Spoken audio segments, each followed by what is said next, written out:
And we are live. And if you're looking at me and going, who the hell is that dude with the big beard? Because you follow Andy McCann on YouTube or Facebook. He's co-streaming this episode of my podcast. I'll have him on in just a minute. You'll see it's not a scam. He really is here. He's down there in the green room right now. And we're going to be talking to Andy today about how to become hard to kill, among other things. And I don't know, when you hear the term hard to kill, I'll let Andy speak for himself. But, you kind of think of like being Jason Bourne or like, some sort of like hard to kill, like somebody trying to shoot you or something. That is not what we're talking about today. And if you look at people in the drop dead age group, which is pretty much over 50, so Gen X up to the boomers right now, what kills you is almost never somebody shooting at you. A lot of times it's problems with the cuerpo, man, the body. So we're going to be talking about how to take care of yourself so you can live well into your old age. I notice I didn't say live a long time. There's a lot of people live a long time.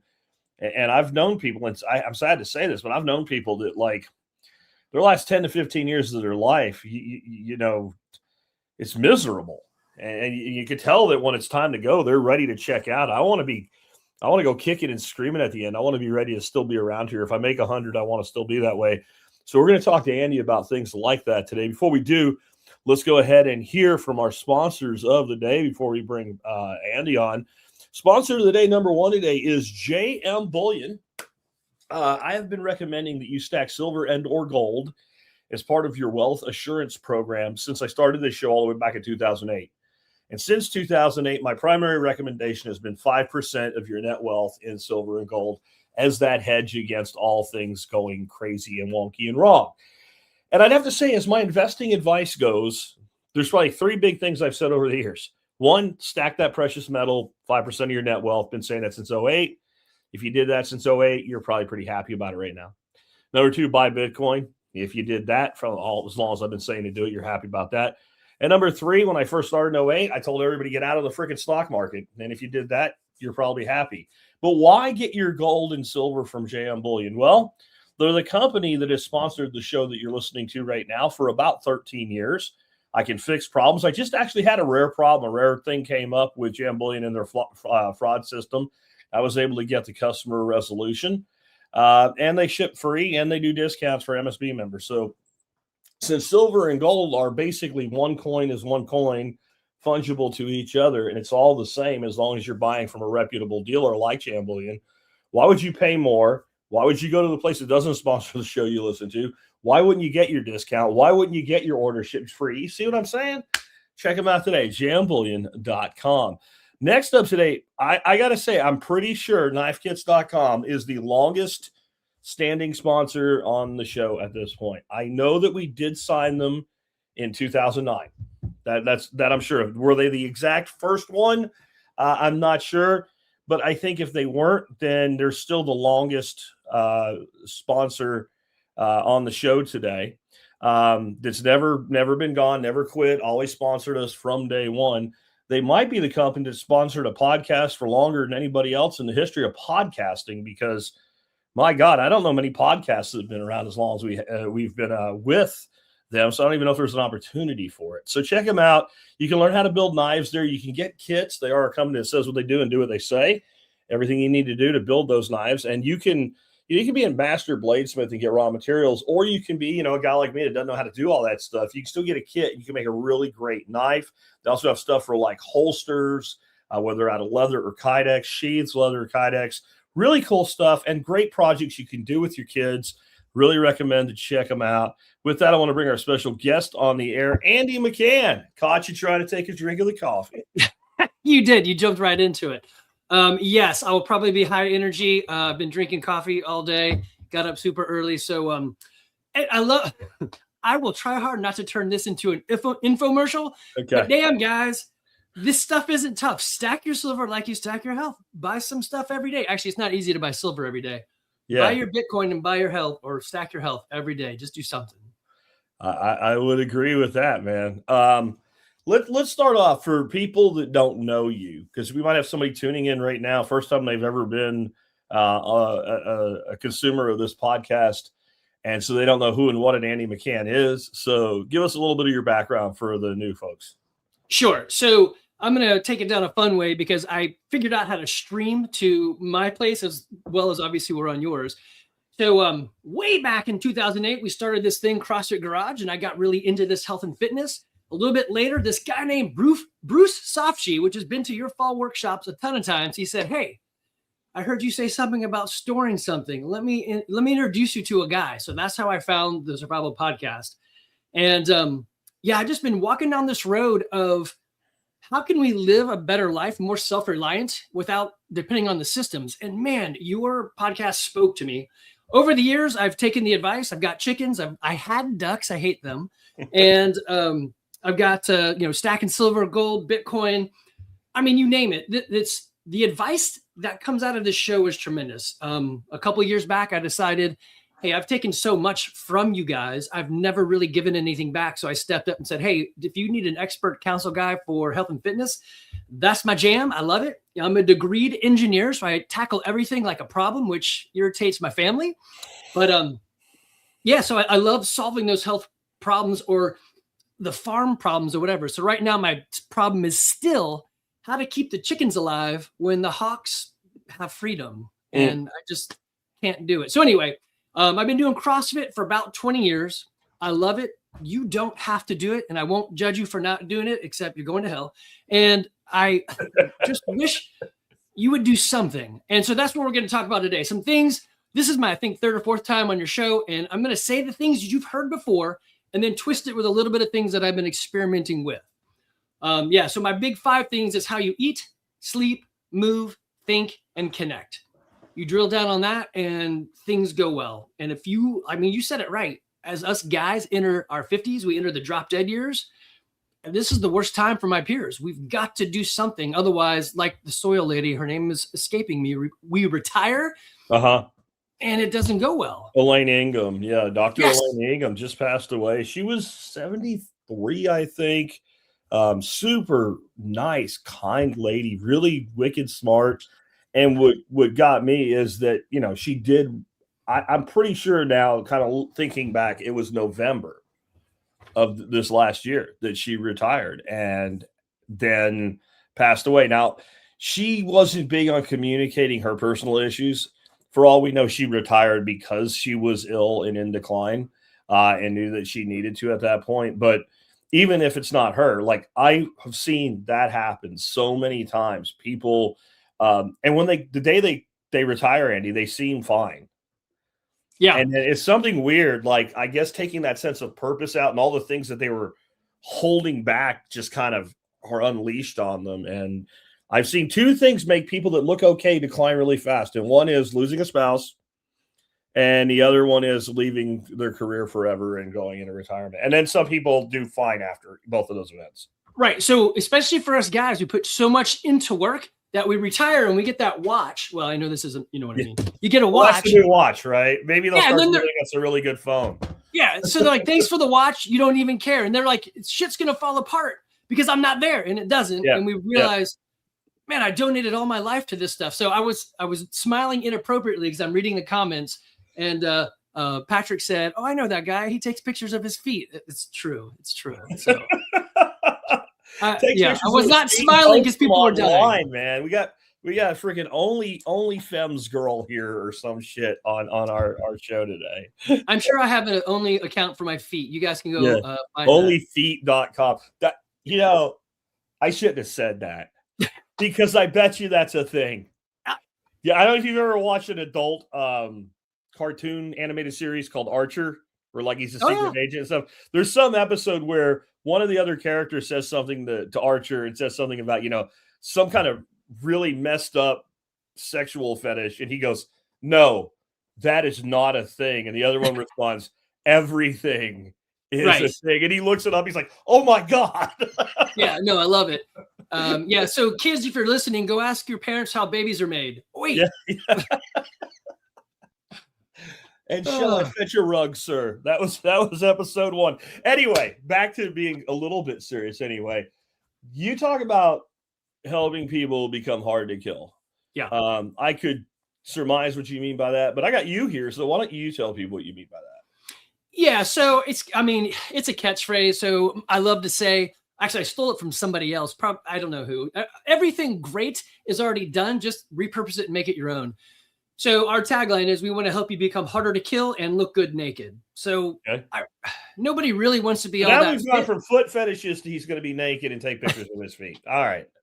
Go ahead. But so the looking good naked is just says that what I'm doing actually works. So that's just a really good, easy test. Now, becoming harder to kill. There's a couple things in there. And you know me, I will just talk diarrhea in my mouth out here. I'll talk. So stop me when you want to jump in there. But it comes down to functional life expectancy versus just your life expectancy.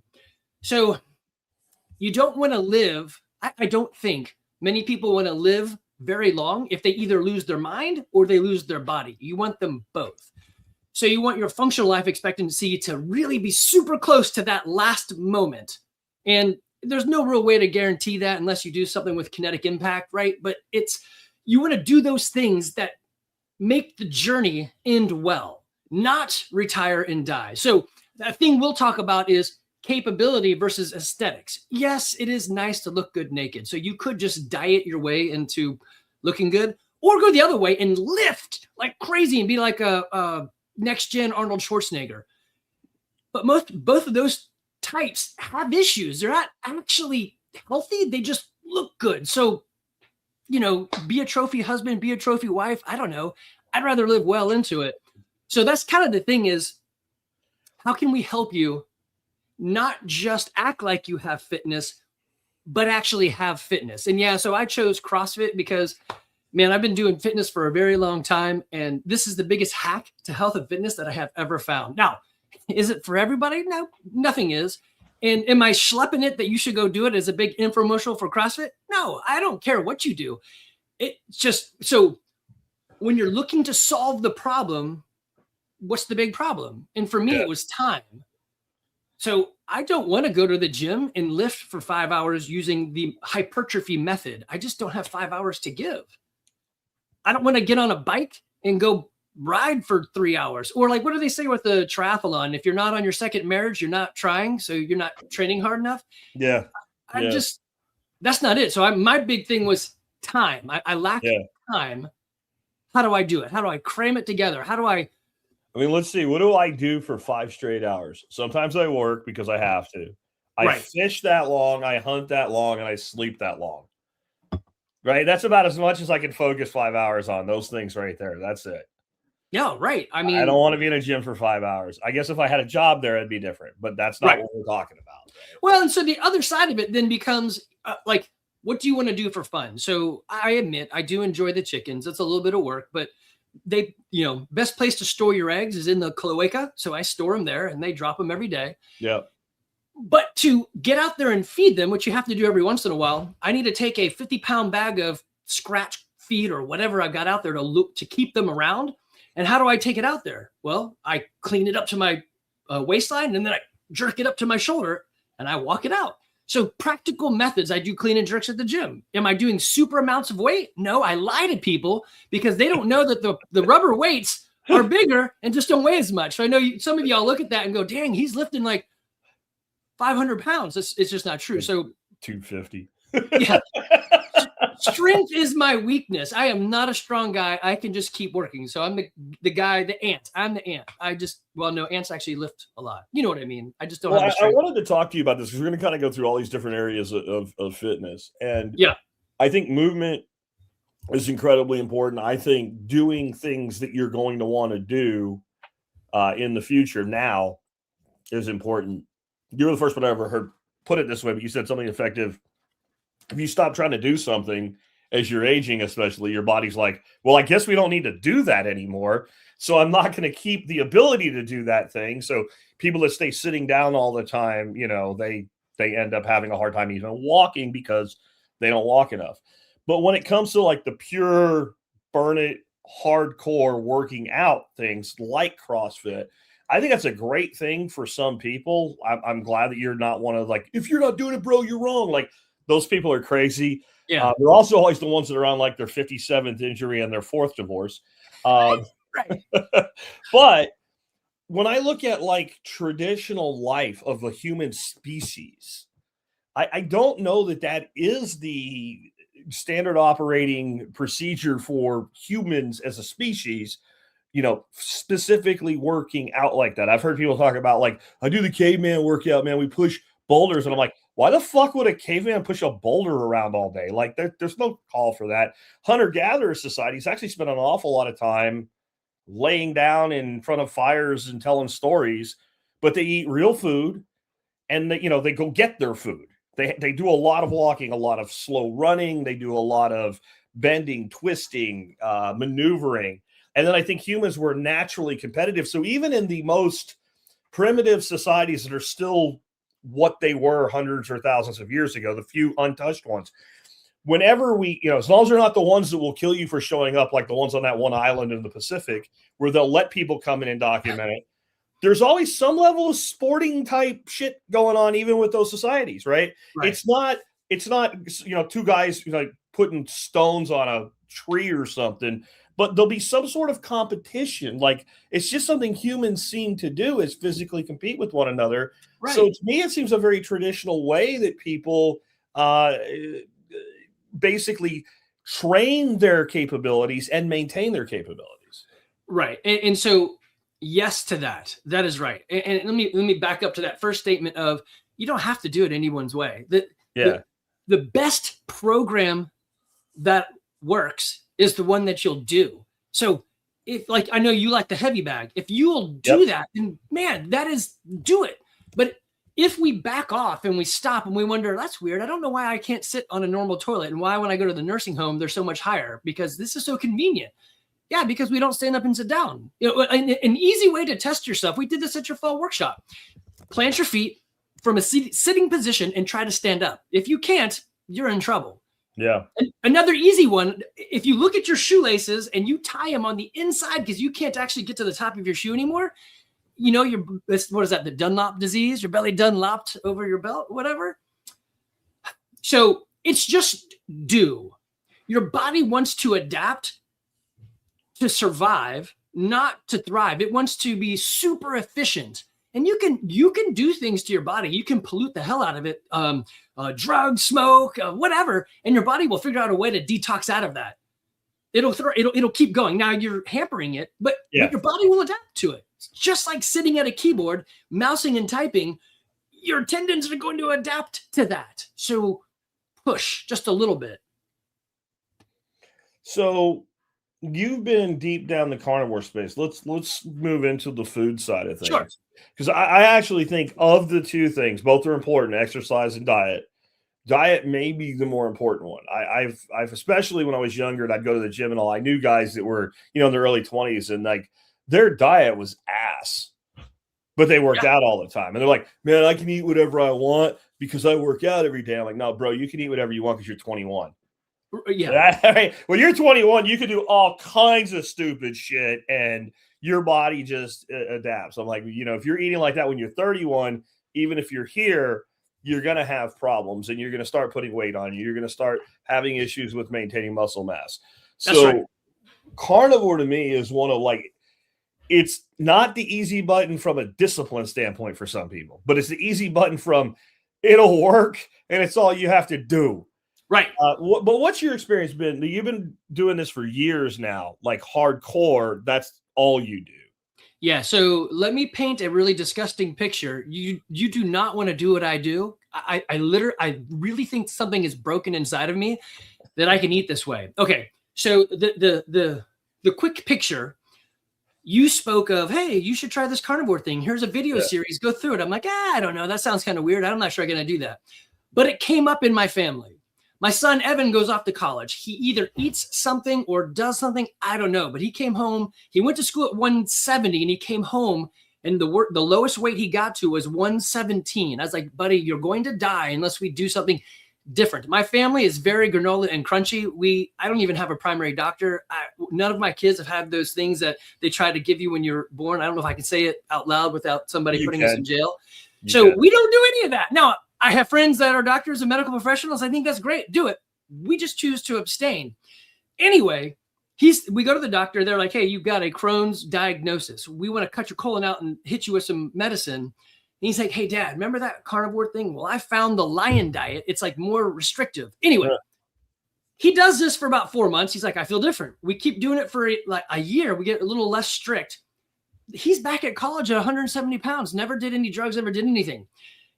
Am I a doctor? No. Am I telling you this will cure you? No, I am telling you, I visually saw with my own eyes my son do a thing that I thought would be impossible. I told him, hey, it's a lonely journey. I'll do it with you. So I got on carnivore. So it's been about 2 years that I've been eating pretty strict. This is disgusting, but I'm going to tell you what I eat. Should you do this? Absolutely not. Is it awesome? Totally. For breakfast, 6 eggs. Usually they're over easy. For lunch, two types of steak. So usually I get like picanha or a strip or something. So it's like, uncooked, it's about 1.5 pounds. For dinner is a pound of ground beef with about a thimbleful or spoonfuls of goat cheese. Coffee, which I've got right here. Yep. A lot of salt and water. That's all I eat. I've been eating that for about 2 years. I'm not dead. I've been to the doctor. We're going to talk about some of that in a second. Been to the doctor. They've done the blood work. Man, it is the easiest thing I have ever seen. As long as you can get over the fact that you're eating meat all the time, which I love. It's a complete no-brainer. I have my numbers are, well, I'll talk about LDL in a second. But yeah, so would I recommend it? I mean, I don't know. It is tough. But damn, does it work for me and my son? Okay. So the things that I would tell you, I would probably hire a nutritionist of some sort to help you go down the road, because it's a weird road. So like at our gym, we have coaches that do nutrition. Coach Jennifer has inked barbell. You can contact me. I will send her you. Josiah and Coach Matt both do nutrition. They can help you. You don't want me, because I'm going to say stop eating like a death row inmate. And, I'm just too hard on people when they won't do the thing that they're supposed to do. But the coaches I have are super cool. I am not. A thing that you're going to have to realize, and I think you said, I know you said this in your videos, your LDL is going to go up. Yeah. But what the doctor says isn't exactly what they mean. They just say it for us idiots because we're not going to understand or pay attention. And they say it for the lowest common denominator in America, which we don't have to be. Yeah. What would happen to somebody if their cholesterol level went to 0? You would be dead. Actually, it happens all the time. Yeah, it's dead people. Yeah. You would die. Well, your brain. If you could do it instantly, literally everything that holds your body together would give up and you would fall apart into a puddle of goo. Right. Well, and so this is the thing that they don't tell you. They're like, oh, LDL is bad. LDL is not bad. If you got rid of all your LDL, you would be dead. Yeah. So LDL, and I don't mean to lecture you guys, but I was talking to Jesse, the your cryptocurrency Bitcoin concierge guy. So Jesse and I were talking. And he's like, tell me the LDL thing again. I'm like, dog, we have talked about this. I got to say it again. So I did, because I love Jesse. So here's the story on LDL. LDL cleans up your system. So without it, you'd have a very dirty system. The problem is it goes rancid, it oxidizes. So you want, I don't even know what this means, but you want large, buoyant LDL, whatever that means, to clean out your system. HDL goes and cleans up LDL. Yeah, I know, I'm not giving you all the details, but that's roughly what it's doing. LDL is also the transport for fat as an energy system. So I eat like 1 carb a day because I think there's some carbs inside of goat cheese, right? So fat is my transport system or my energy system. The transport system is LDL. So my LDL, I went and actually found it. It's all in ChatGPT. I was like, hey, chat, we talked. Tell me again what my LDL is and why is it so high and is it bad? So it's like, oh, Andy, you're such an idiot. Here's your LDL. So I went back and looked. So in 2023, before Evan and I got on Carnivore, my LDL was 140. Okay. Back in September of 2025, I remeasured it. It was 213. And that's not a problem. You want to ask them to give you the advanced lipid panel. And what they're going to do is actually put your cholesterol or your blood under a microscope and look at your LDL and see if it's large and buoyant. If it is, then it's a false positive. It's you don't really have what we thought you have. But if you're the standard American person, you probably do. But, so they don't. But if you don't do that, they will totally put that person on medication like statins and shit just because that number is higher. It's true. And so my buddy Cam, who he's a good case study in how you can fix yourself if you do this late. But he went and got this, and they're like, you got to go on a statin, right? And I was like, ask them for the advanced lipid panel. And he said, and mine also said this, the person I use across the street, it's a kind of a concierge business. Anyway, they're like, I can't even order, nor do I know exactly what is the advanced lipid panel. So I'm not saying run from those guys. I'm just saying get them educated, have them look it up, because they may not know. So they're just doing the standard American thing, which is, oh, you have high cholesterol, I need to give you medicine because you're too dumb to fix your diet. Yeah, and I think there is a lot of these doctors, it's not that they're malicious, they just don't know. Right. They just don't know the stuff we're talking about, and they have no real impetus to learn. They feel like, hey, and I can understand why they feel this way. Bro, I went 4 years of college. I went 4 years of med, right? Then I did an internship. Then I did 4 to 5 years of residency. Then I'm board certified as a physician. If this stuff was important to health, somebody along the way would have told me that. Right. No, that's for sure. The answer to that is, I'm sorry, doctor. No, they wouldn't have. Right. Well, and also, you're dealing with some edge cases. Not many people eat as. I mean, okay, let me back this up on edge cases. The lady across the street, super cool. I love her. She's really good, and she's like, hey, I'm willing to talk to you and understand this. But she said your A1C is 5.8. That makes you pre-diabetic. And of course, like a dumbass, I said, well, isn't everybody pre-diabetic? And I said, she's like, so do you actually cheat at all? Do you eat anything like that? Because my first thing is stop eating that. And I'm like, no, I don't. She's like, well, then I don't even know what it's measuring. I'm like, it's your liver's natural ability to produce its own glucose. Because without glucose, you don't live. You have to have some, right? Mm-hmm. So we're edge cases. The vast majority of the people, like if they say, it's like the memes they have online, like the line for just give me Ozempic or a GLP-1 is long, but the line for, hey, I'm going to go to the gym every day is super short. Yeah. I think the other thing is we have to be careful with these tests. I'm going to give blood pressure as an example, right? That's something everybody is familiar with. It's a very important thing. You don't want to have super high blood pressure. Okay, I get that. But the people that fund all the studies are the ones that sell all the drugs. And when you go on blood pressure medication, unless you do something like we're talking about today, that just means you're going to take blood pressure medication for the rest of your life, whatever that may be. So you're a lifelong customer now. That's a good thing if I am selling the drugs. Right. Do you know, I don't know if you say you don't, if you don't, what do you think was the threshold where they said we need to medicate blood pressure if it's above these numbers in 1975? Wow. I would say that the number weirdly corresponded to the profit ratio that the companies needed to hit their numbers in 1976. Yeah. It was 165 over 95.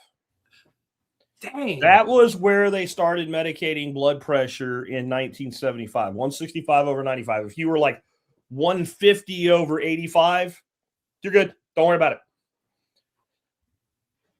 So then there's money. I have not found a good reason other than we figured out it's important that it be lower. Like I've not seen anything that actually proves that, because now if person is like 130 over like 80, right, they'll say, we should at least put you on a beta blocker or, something like that. And like, bro, first of all, doctors do that shit and they don't understand something called white coat hypertension. That's what Ken Berry, like most people actually are kind of on edge.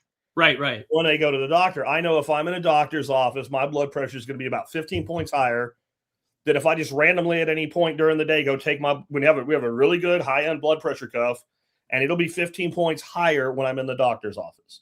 Yeah. And when you tell the doctor that, they say, I've been doing this a very long time. And if you were my mother, I would shut the fuck up. I'm sorry. Like, that's just like, you're not listening to what your customer is telling you. Right.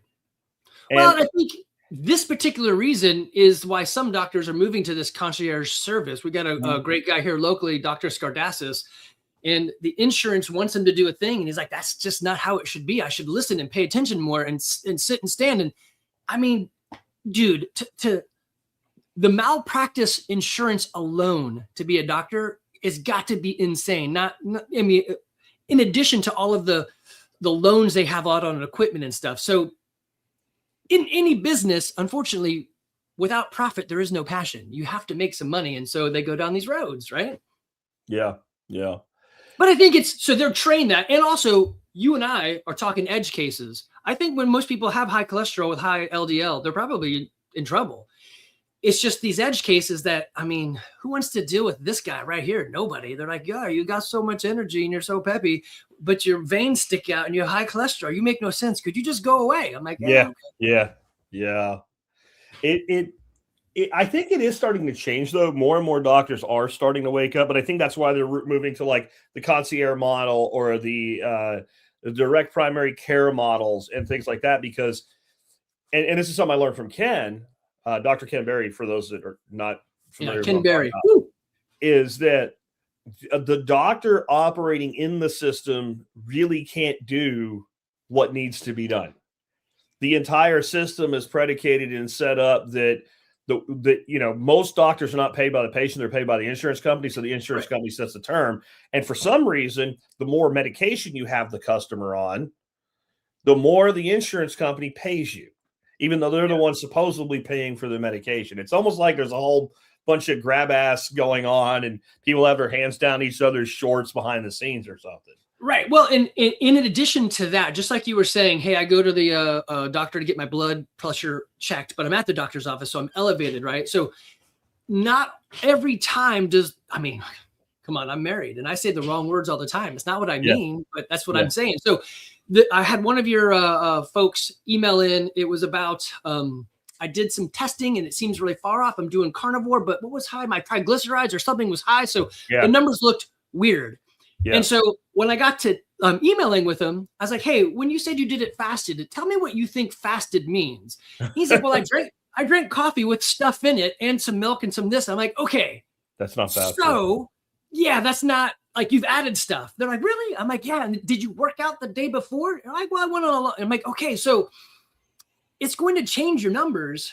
So this is, you had mentioned continuous glucose monitors. So I know we've linked them before in the show, but yeah, Amazon's got those for you, and you can measure more similarly time of day as well as what you've been doing habitually to make the numbers give you a better picture. I'd rather your number be consistent than accurate. We'll work on accuracy later, but if you're all over the map, then nothing's great. But if you can say every day I measure it and I can see that I'm at whatever we're measuring, 100, I'm like, okay, great, it's 100 every time.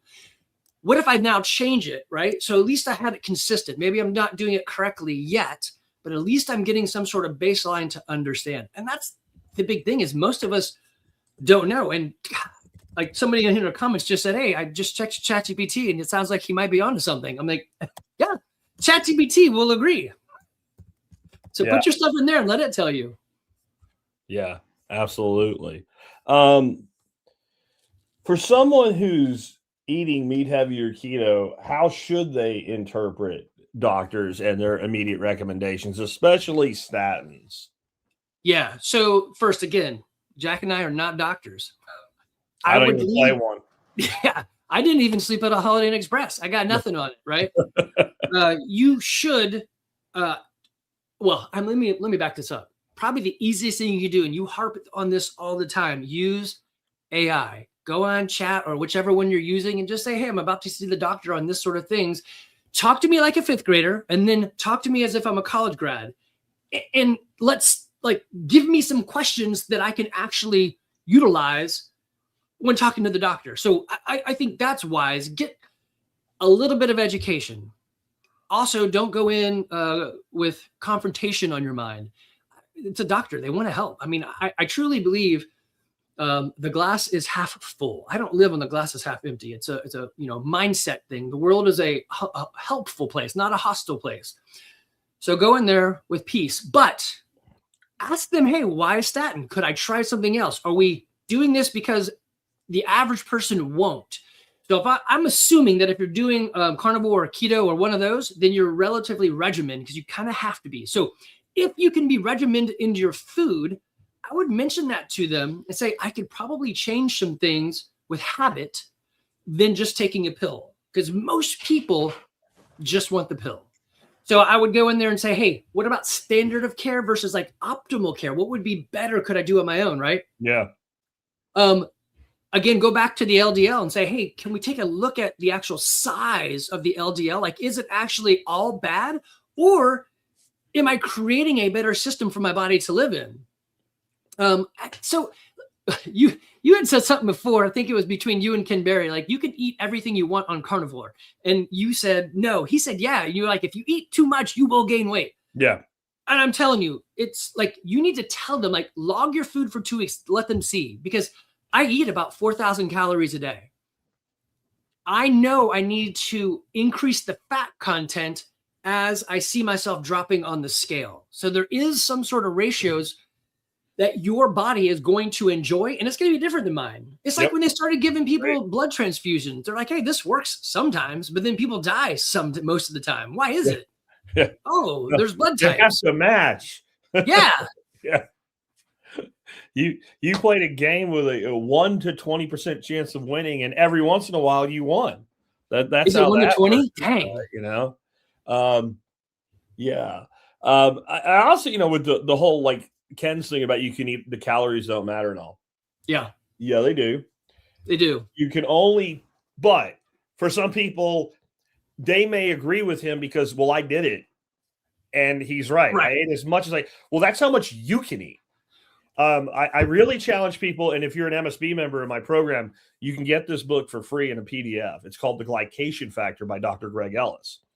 And he was told this long before any of us were talking about it. He was a lineman playing college football back in the 70s. And so you tell a guy like that they can have all the steak they want, guess what they're fixing to do? They're fixing to eat some steak. That's it. You're throwing up a number like 4,000 calories. This bro was throwing down about 9,500 calories. And all of a sudden he did start to, and all he was eating is steak and water. That was it. Yeah. And eggs. That was it. He ate some eggs too. And he started to put all his weight on. And, you know, his trainer said, bro, I didn't think you'd actually eat that much. Like no one eats. So the reason that formula works for probably 75% of people that try it is satiating. Right. And so because it's satiating, they reach a point where they stop eating.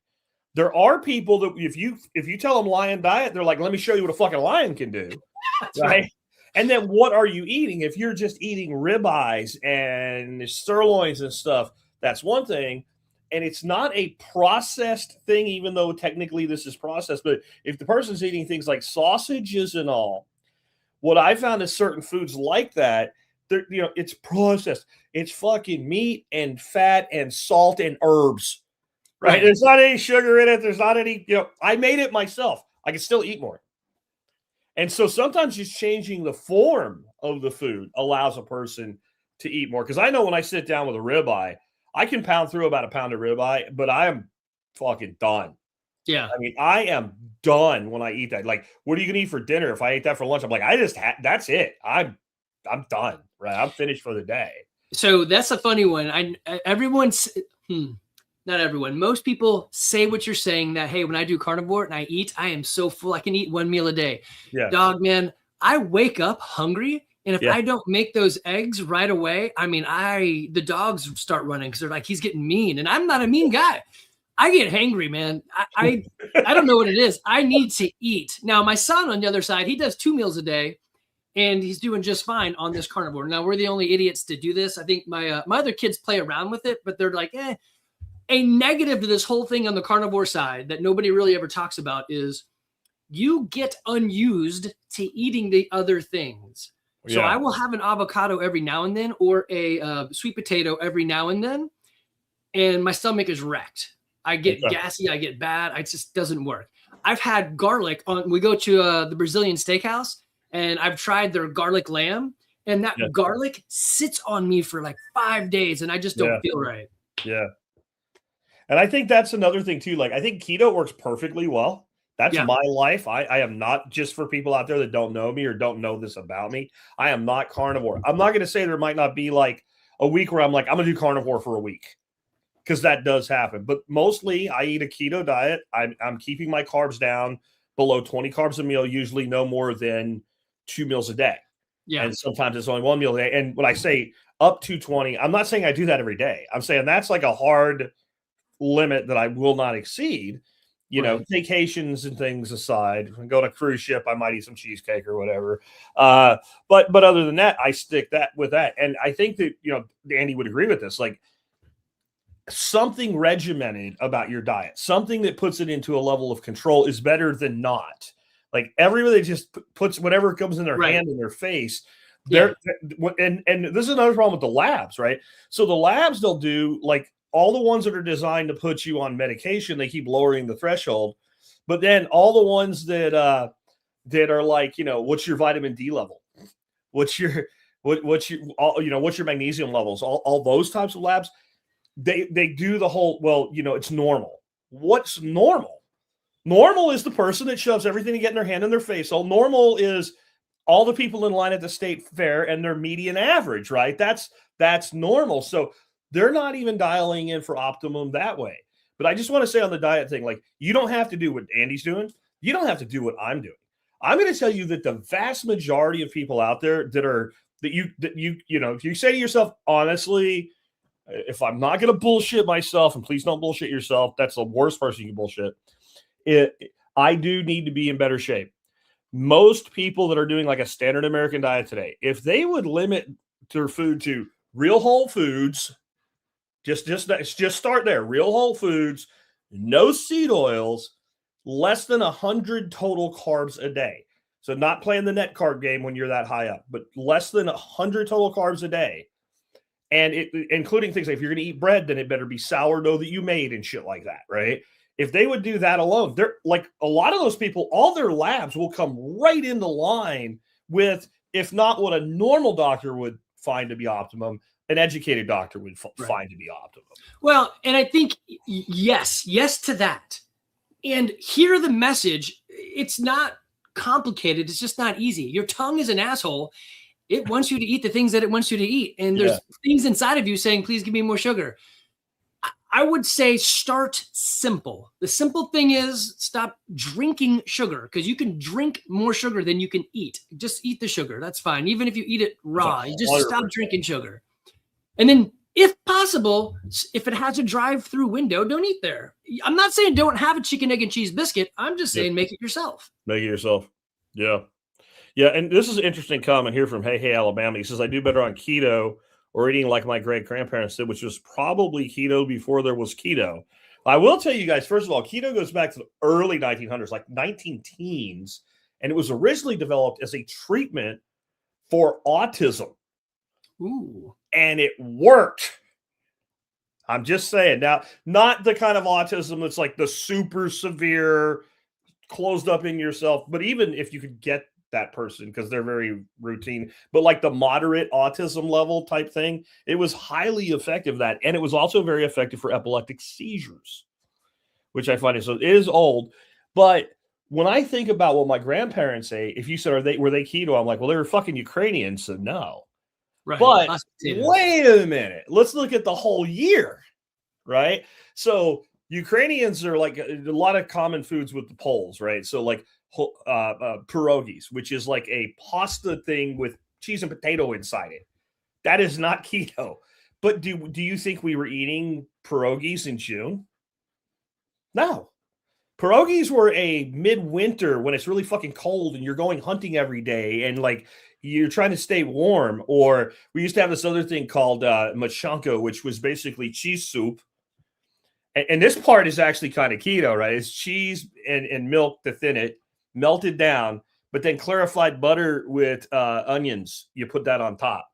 The non-keto part is where you take the big giant thing of rye bread, you cut it into sticks and you dip it in the cheese, right? But again, were we eating that in May, June, July, August? No. And when I think about, well, what were we eating? We were eating meat and fish and vegetables and foraged fruits and vegetables. That's what we were eating. And it wasn't because we're like, oh, it's time to do that. We just I don't even know how to explain it because we're so disconnected from that world I grew up in at this point. Like we hunt, we fish, we garden. So this is the supply arc of the food. Right. So we went through these cycles. So there was probably times we went months being keto as shit without even a second thought about if that's what we were doing. Because if you go back to that period of time before inflation really kicked every bit of balls out from under people and meat was less expensive, and you give a kid and you said, hey, do you want a baked potato or do you want a ribeye? Well, yeah, the freaking kid ate the freaking ribeye, right? Like, yeah, I want a steak, right? Like we saw potatoes and things like that and breads as when you didn't have enough food, how you fed people when you were poor or when supplies were scarce. So it created this natural cycling that I think it's like, since everybody's poor all the time and everything's expensive all the time and people have no real connection to unless they're like people in our audience do, but most people don't grow any of their own food. They don't forage any of their own food. They don't hunt. They don't fish. They don't do any of that shit. So the steak is always $12 a pound. So we're always defaulting to Top Ramen and freaking Ho-Hos. And I think that has completely corrupted nutrition where even what they say is a good diet, they full well know nobody fucking eats that way. Right. Nobody eats 11 servings of actual whole grains a day. No one does that. Like your ding dong does not count as that thing, right? Your ho-ho does not go in that classification. There's a company here in Woodstock called the Breadbeckers. Their thing is we supply raw grain that you can put through a mill and crack it and grind it or whatever, and then make your own bread. We did that for a long time. And man, eating the real thing, not Wonder Bread, so different to the insides. I mean, it's just, I love technology, man. I got some AI stories I need to make sure I tell you, but technology is awesome. But us humans do stupid stuff. Like I had Navy buddies that on ship would warm up by standing in front of the microwave dish. I mean, that's just dumb. So we do stupid stuff with technology. Don't do that. So I don't know, get a little closer to where your food was made. This is why I love your stuff. Hey, grow something. Just participate somewhat. Like, do you even know where an egg comes from? Come on. Yeah. Yeah. I even have some family members that they don't get quite to the joke where, it's like you eat the eggs that come out of the chicken's butt, but they kind of have this whole off-putting thing about it where like, it's a fresh egg. Like, where do you think your eggs? I mean, I know my eggs are better, but where do you think your eggs come from? They too originate from the ass of a chicken. Like there's no other way to get an egg. Like that's where an egg comes from. It comes from a chicken. But I do feel that people have gotten into this mindset that like there's some kind of like cleansing thing about, or it makes it safe that it came from a store in a box. Right. Right. And it's a psychological thing. I was listening to a guy that had been homeless one time talk about how the stigma of eating food out of the trash. He's like, don't get me wrong. I'm not saying it was a good way to live. All I'm saying is if somebody had a box with half a sandwich in it and you would have eaten it if he handed it to you. And he's like, just think that way. That's what would have happened. Now you see the same guy with the same sandwich in the same box and he puts it in the garbage, but it's at the top. It touches nothing else. Nothing has changed. Our mind immediately goes, but that's from the trash. Yeah. Right. And that's probably a good self-defense mechanism because God knows what else is in there. Well, but he was dead on in this. But if you flip it around to people think there's some sort of like, just like food becomes bad, the second it becomes trash. Right. It becomes okay the second they put it in a package. Yeah. Like it seems like people think that way. Well, we get used to that. We get used to what we've been presented. As an example, I was doing a video on the chickens and someone's like, hey, what's all the brown stuff all over the chicken eggs? I'm like, well, it's poop. What? It's the same whole dog. And they're like, what? It's just people don't know. They don't know what they don't know. So, yeah. Yeah. You've been playing around with something called EBOO. Oh, yeah. EBOO, which is extracorporeal blood oxygenation and ozonation. What the fuck is that? And why would someone consider it? So yeah, so my recommendation, if any of you guys ever heard of EBOO, I'm going to say, it's a big nothing burger, but unless. So again, going to Evan, I'm trying a lot of stuff to see what I can do ahead of him, because one data point's no good. At least 2 data points, you make a line, right? So I was like, okay, there's this thing called EBOO. What they do is they take your blood out of one arm, run it through a contraption of things, and then put it back in the other arm. And so the answer is yes, your body does all of this stuff. So do you need to do it? The only thing that EBOO does is it puts some UV light over your blood cells. Now, weirdly, there's a problem. Some blood doesn't like UV light, which I guess means vampires are real. So make sure you don't have this one condition, because your blood will all explode and it won't go back in right. But so basically, they take it out. They have you can't gloss over that. What?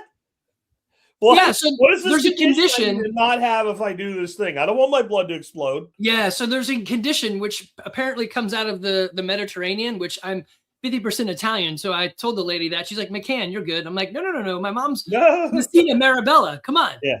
So she's like, oh, snap. Well, do you want to keep doing this or do you want to wait? I'm like, I just watch it, I guess. But anyway, there's this thing where your red blood cell walls will be impacted negatively, basically get loose and then burst. And so basically it's kind of like a rhabdomyolysis. Basically you've got too much blood blowing up all over the place and it just won't do what it's supposed to do. You'll have red blood, but it'll be like syrup and not what it's supposed to be. So anyway, very brown urine. That's not good. Yeah. So what they do is they take your blood and they put it across a mechanical filter. So it's pulling stuff out, some stuff by size. And then they blow oxygen or ozone over it. So ozone, like if you think of like a wastewater treatment facility, first thing they do is capture the big stuff. And then they blow ozone across the water so that it purifies it even more. So ozone is O3. O3 is very unstable. It wants to become O2 and something else. So the extra oxygen jumps onto something else. Yeah, that's my nerd from Georgia Tech coming out there. So they blow ozone across it. And then they put it through various pulses of UV light, which is something you can't do. You can't bleed yourself, let the sun hit it and then put it back in. Your blood just doesn't go back in very well. So the answer is, should you do it? I'm going to say no. They had a 2-liter bottle with stuff in it and it looked like high fructose corn syrup. It had that viscosity and that coloring. It was kind of clear, but not really. And I don't know, for me, it didn't really do anything. I think for someone like Evan, if you have a detoxing problem, like you do the normal things, whatever those things are, and it doesn't really work, well, it could be that you need help. And so this would give you an external source, kind of like a dialysis machine, I guess, doing the kidneys job. It would do an extra thing to help you. I will tell you some funny stories on it, though. So she's like, I forgot her name, Kennedy. Kennedy said, hey, look, you're not a normal candidate for this. First thing is we need to open up your veins a bit bigger so that we can get the needle in. I'm like, hey, could you just use a bigger gauge? And she's like, what? Yeah. You'd be willing for a bigger needle? I'm like, yeah, if you got a bigger needle, can we just do that? And she's like, I guess. And she's looking at me like, you're such an idiot. Yeah. So we did a bigger needle. It was fine. But she said, try to take this, it's that pill, the nitrous oxide. It's supposed to blood some. Yeah. And so I did. And I laid on the floor, called my wife. I said, hey, I may be dying. I'm on the floor with my feet in my chair. I'm about to black out. Yeah. Come over here when you can. If I'm dead, I'm sorry. I love you. And she and my son ran over and they're like, you're not dead. I'm like, dude, I feel messed up. So moral of the story is don't do that. Carnivore people don't react the same way to the same method. So she's like, normal person needs the pill. Also, the normal person crashes with their glucose. So they're like, I want you to drink this orange sugary thing. I'm like, I don't even drink orange sugary stuff on my own. So no. Yeah. So my glucose went from something like, I'm making these numbers up because I don't remember, but it went from like 130 to 120, whereas most people drop from 130 down to like 80 and they have to give them shots of things. She's like, wow, that is really cool that nothing happened. So anyway, would I do it? I don't know. I'd probably go for a continuous glucose monitor first. And a continuous blood, or not continuous, but an at-home blood pressure kit and do that sort of stuff. It's a neat thing, but I mean, if you want $1,000 to just go blow, sure. Or if you've got a kid with a thing, man, I mean, wouldn't you do anything for your child? So maybe. I've experimented with a lot of stuff. That one, a little bit weird, but Have you done anything with like hydrotherapy, thermal therapy, hot, cold, hot type situations, anything like that? Because I found that not only to be effective, like historically very well tracked. Like there isn't a culture that, rises to the level, some level of you'd call civilization that Right. doesn't have some form of like sweat lodges, hot houses, saunas. Like that's a huge thing in Scandinavia is the saunas. It's Right. and you think about like the reason they did it is like to get clean, because taking a bath when it's 5 degrees below zero is not nice. And that's a warm day in their winter. But, they do the thing like in Scandinavia, they'll do the thing too. They take like the pine branches and kind of whip their backs, and people think that's crazy. Well, what they're doing, they're stimulating circulation and they're detoxing. So because that's not on the notes I have, but just as we're talking, it kind of came up because it is something that I find to be really valuable. And I'm with you on that. So the one caveat for me personally is once we invented hot water that we could bring to anywhere, I never went back. So this guy right here does not do cold water. So my hands, I think it's Raynaud's disease or something. This pinky or ring finger turns deathly white, like it's from a corpse, and my fingers and toes just don't do well. So no cold plunging for me, but hot plunging, I'm all in, man. Let's do it. I've got guys at the gym who've built their own saunas out of those lights we use for chickens, the heat lamps. They just have a crap ton of them. I'm like, man, you're going to blow your circuits. But I love it. I think it's a great idea. It doesn't fit into my normal habitual patterns. Yeah. So I don't. Instead, I do the other sort of things like, hey, what if I got up and looked at the sun with my eyes shut? Got some, so I do some of the other things, but I know anecdotally people like Evan, people who've done things well with themselves by doing this cold exposure, warm exposure thing. Yeah. Yeah. So yeah, I think it's a great thing. I think also, in the whole idea of how do you help your blood without doing something crazy like EBOO, I think this is a great way to increase circulation and promote, hey, I should be doing a bigger job. And your body says, oh, let's do a bigger job. So your body will adapt to the stress that you put it under. So give it some stressors so that it grows rather than shrinks. I'll tell you the one thing that I've never done with it, and I was told that I would by several well-meaning drill sergeants. I was told, men, one day when you're not a soldier anymore and you go home, every once in a while, you're going to take an ice cold shower just to remember what it's like being in the field. You know what? There was a lot of things those men taught me that they were right on that one. They were wrong. Oh, man, I am 53 and I have never done that, and I have no plans to do it anytime soon. Yeah, I'm with you. I make enough money I can get some hot water. Yeah. I don't know. I can't go back to that. Now we'll go out and do these dumb epic adventure races and stuff, and it gets quite cold and all that. And I just do a lot to make sure that this guy stays a little bit warmer than most. Yeah. Yeah. Now I will say, like when I lived in an apartment when I was young and we had a gym and I'd go use the apartment gym to work out and I'd go to the pool, they had a hot tub and it got pretty damn hot. And so the pool water wasn't cold, but it was much cooler. And we would do a lot of kind of like sit in the hot tub till you're sweating and you're kind of like, that's about all I can handle. And then into the pool. And when you first go into that pool, that water feels like it's a hell of a lot colder than it is. And there is something about it that is very stimulating to the body, I think, of that thermal extreme back and forth. Oh, yeah. And I think it causes pores to tighten and circulation to pick up.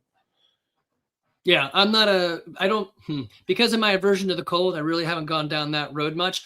Though my wife is big time into this, like basically everything that we do that's cool, that's alternative, she came up with. So she's big into the red light therapy. Yeah. And she has this really expensive mat that we put my son on through his stuff. And he even said, man, I feel like it's doing something. Now, I don't know, was it? I don't know. Most of it has never really worked for me, except for her patches. Nothing really that she does seems to grip on me. I'm just too much of an oddity. Yeah. Yeah. What are maybe some other things people can do that, they can't do in advanced therapy like EBOO? Garage gym ways to improve, your blood health. Yeah. I think there's a lot of stuff you can do. And this is a piece that is near and dear to me as I turned 50. Well, I'm 52 now. And my peers are all in their 50s. This is the drop dead years. This is where men work their asses off. And then they're like, hey, I died. And they don't get to do anything. And so it seems like the thing that kills us is a blood thing that happens in our heart or a blood thing that happens in our brain. So if you could clean up your blood, does it clean you up? I don't know. I'm experimenting with that right now. But some of the easy things that they would all agree on is sleep. I mean, get 8 hours of sleep or whatever it is that you need. If you're falling asleep at a red light or a stop sign, you're in trouble. You got to stop doing that. So get some sleep. You need some good quality sleep. If you do, I mean, if you're like, what is that? Text me, call me, email me, whatever. Go to my website, crossfitgarage.com. My cell phone is actually on I know you shouldn't do that, but my cell phone's on the website. So you get me. If you call me, I'm not going to answer. But if you text me, I'll probably help you out. Don't send me a link or anything. I don't click on that stuff. Yeah. The next is like, I've been experimenting with donating blood. I can't tell you if it's working yet, but here's my thought behind it. It doesn't cost anything. It's actually helpful to other people, and it forces your body to make blood. So your body is going to replace its blood. Ah, man, I forgot what it is. Like every 90 days, all the blood gets cycled out anyway. And that's why the A1C, it measures how much glucose is in there in 90 days. Cause that's like, I think that's the rough average of your blood cell living. So when you give blood, in 2 days-ish, you get your plasma back. So your blood pressure kind of goes back to normal. In about 6 weeks, you've got all of your red blood cells. So this is hitting things like your VO2 max and your ability to perform and go out and do stuff. You get your blood. So if it's making the red blood cells, you would think that it would make them right, unless you're broken somewhere else. And then about 12 weeks in, you get your iron back. This is why it's something like every 8 to 12 weeks, somewhere in there. I forgot the exact time. They will let you give blood, and they also do the iron test. They put your finger in their little device, and it says, hey, how much iron's in your blood? Because if you don't have enough, you can't give blood. So some dudes, especially if you're doing carnivore, get pretty high iron. So this is a way to kind of look at that. So I'm experimenting. In September 2026, I'll go back to get more blood work, and I'll tell you, hey, did it work? I don't know. Another easy way is hydration. Just make sure you're drinking enough. If you don't want to drink water and you're going to drink coffee, look, coffee's made with water, so it counts-ish, but keep drinking water. Put a little salt in your water, makes it easier to drink. And of course, I mean, we talk about this. I talk about this one all the time. It's your nutrition. I would up the density of the nutrition that you're getting out of your food. So if you're eating a Twinkie, there's nothing really in it. If you're eating, I guess meat is going to be the most nutritionally dense. Your body can do less work to produce better results. And so if you've given blood and you're doing these things, it's going to use that theoretically to build something better. Does it work? I don't know. Right now it's free. I can go do it. It helps somebody. It takes, I don't know what, like a total of an hour to go somewhere, do the paperwork and, give your blood to the vampires and then leave. So give it a shot. I don't know. It's something that I'm experimenting with. And in September, I will, get my blood work done again and let you know after a year of giving blood almost every 8+ weeks, did it do anything? I think the answer is yes. I don't know I don't know what it's going to do. Okay. And I don't know if it's going to be positive or negative, but I have a hard time believing it would do nothing because the body is literally being forced to regenerate blood. Right. There's no, and now the body does a pretty good job itself of like cells die and they're replaced anyway, but this would accelerate that. Right. I mean, what most people don't realize is your entire body, it's like something like it once every 6 months. Right. Like every cell in your body is literally replaced. It's either 6 months or 7 months or something like that. Somebody go ask ChatGPT. It probably knows. So then you ask ChatGPT and Gemini, and then average the two, and then you get a close to the right answer, right? So are you still the same person? It's Theseus's ship. If you replaced every cell, are you still Jack? Yeah. Well, if we replicate every cell, which one's Jack? That's more interesting. That's a Star Trek thing, right? Yeah. Jack Prime. Who gets to stay and who has to go, right? Will and Bill Riker. Yeah. We're geeking a little bit. Anyway, let's talk about your fitness progression. It's move, exercise, train, sport, build someone who's hard to kill versus just like, tracking steps. Like you have kind of this more lifestyle integration. Yeah. And so this is where I think I probably differ than most people out there. Man, if you're doing nothing, do something. I don't care. Something's better than nothing. Where I would start to challenge people is, okay, so you've habitually tracked your steps. That's just movement. I mean, man, not to be a dick, but hooray, you made 10,000 steps. Dude, anybody with feet can do that. Just go out and step. But I do appreciate that it's done, especially if you're coming from nowhere. But your body is not going to express a positive adaptation to steps. That's just basically us agreeing that, hey, no longer you're a lazy ass. You got off the couch and you did something. Again, not trying to take anything away. Start somewhere. I'm just saying it's not the end all. If somebody says, hey, I get 15,000 steps, you're like, well, you want to try something like the next thing? And they're like, no. So this is what I would say to you guys is do something. Step. That's perfect. Get a pedometer and count them. I love it. But then put some time frames on it and maybe put a route to it, or maybe put some hills or some nature to it. So now all of a sudden you're exercising. I'm going up the hill a little bit quicker. So turn it from just walking into some sort of exercise. Exercise usually is some sort of movement or time bound thing. And so you're like, I'm going to go jog for 20 minutes. It's a little bit better. Your body's expressing something that it normally wouldn't do. And now it's having to push against that to grow a little bit. And this is probably the big changes. It doesn't stop there. This is where like my idea of CrossFit kind of comes in. You start training something. It's more fun. It's more interesting. There's a brain nervous system adaptation. How do you do a clean and jerk? I don't know. How do you do a pull-up? I don't know. How do you run a little bit better? So this is where you have somebody watching like a coach helping you progress. If you could do the next step, which this is admittedly harder as I hit 52, I'm like, I don't know if I really want to do like true sports. Sport would be the pinnacle. If you could play sport every day, your body would adapt. It's kind of like what you were saying before. They want to compete. Play that sport. Your body is going to adapt in so many ways, not just physically, but the mental and the nervous system adaptations to make everything come together for the sport to work. Unless your sport's like curling. That, I don't know. That's a weird sport. That's not a real sport. It's something. It's something. So I would say it is a sport the way horseshoes is a sport. So if you call it darts is a sport, right? If you can do it with a beer in one hand, it's not a sport, it's magic. That's it's an activity. Yeah. So the closest thing that like rides the line between sport and not sport, because it does require some modest physical exertion, but is it really a sport? Bowling. Oh. It's you got a 16-pound ball and you're whipping it, a couple hundred feet. Like there is, but it's one thing over and over again, and it's not cardio at all, right? And it's not heavy enough but but you can do it with a beer. You just have to put the beer down, or they throw you out. I found that out like 30 years ago. I learned that one. Yeah, so that's the idea is if you guys are out there and like, hey, what could I do next? The first thing is just move, but then move it to exercise. And once you're comfortable there, pick up something new or vary the exercise enough that you begin to train. I think in a little bit, we're going to talk about some epic adventure, but that training gives your brain something else to do as well.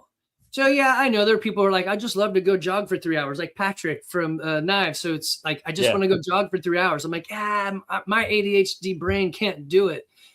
If you put somebody in front of me, sure, I can do it. I've been doing these really long trail runs, getting ready for some stuff and just finding out how bad my body doesn't like this. But when you have something that you're doing new, it causes a higher degree of change, which is what we're going for.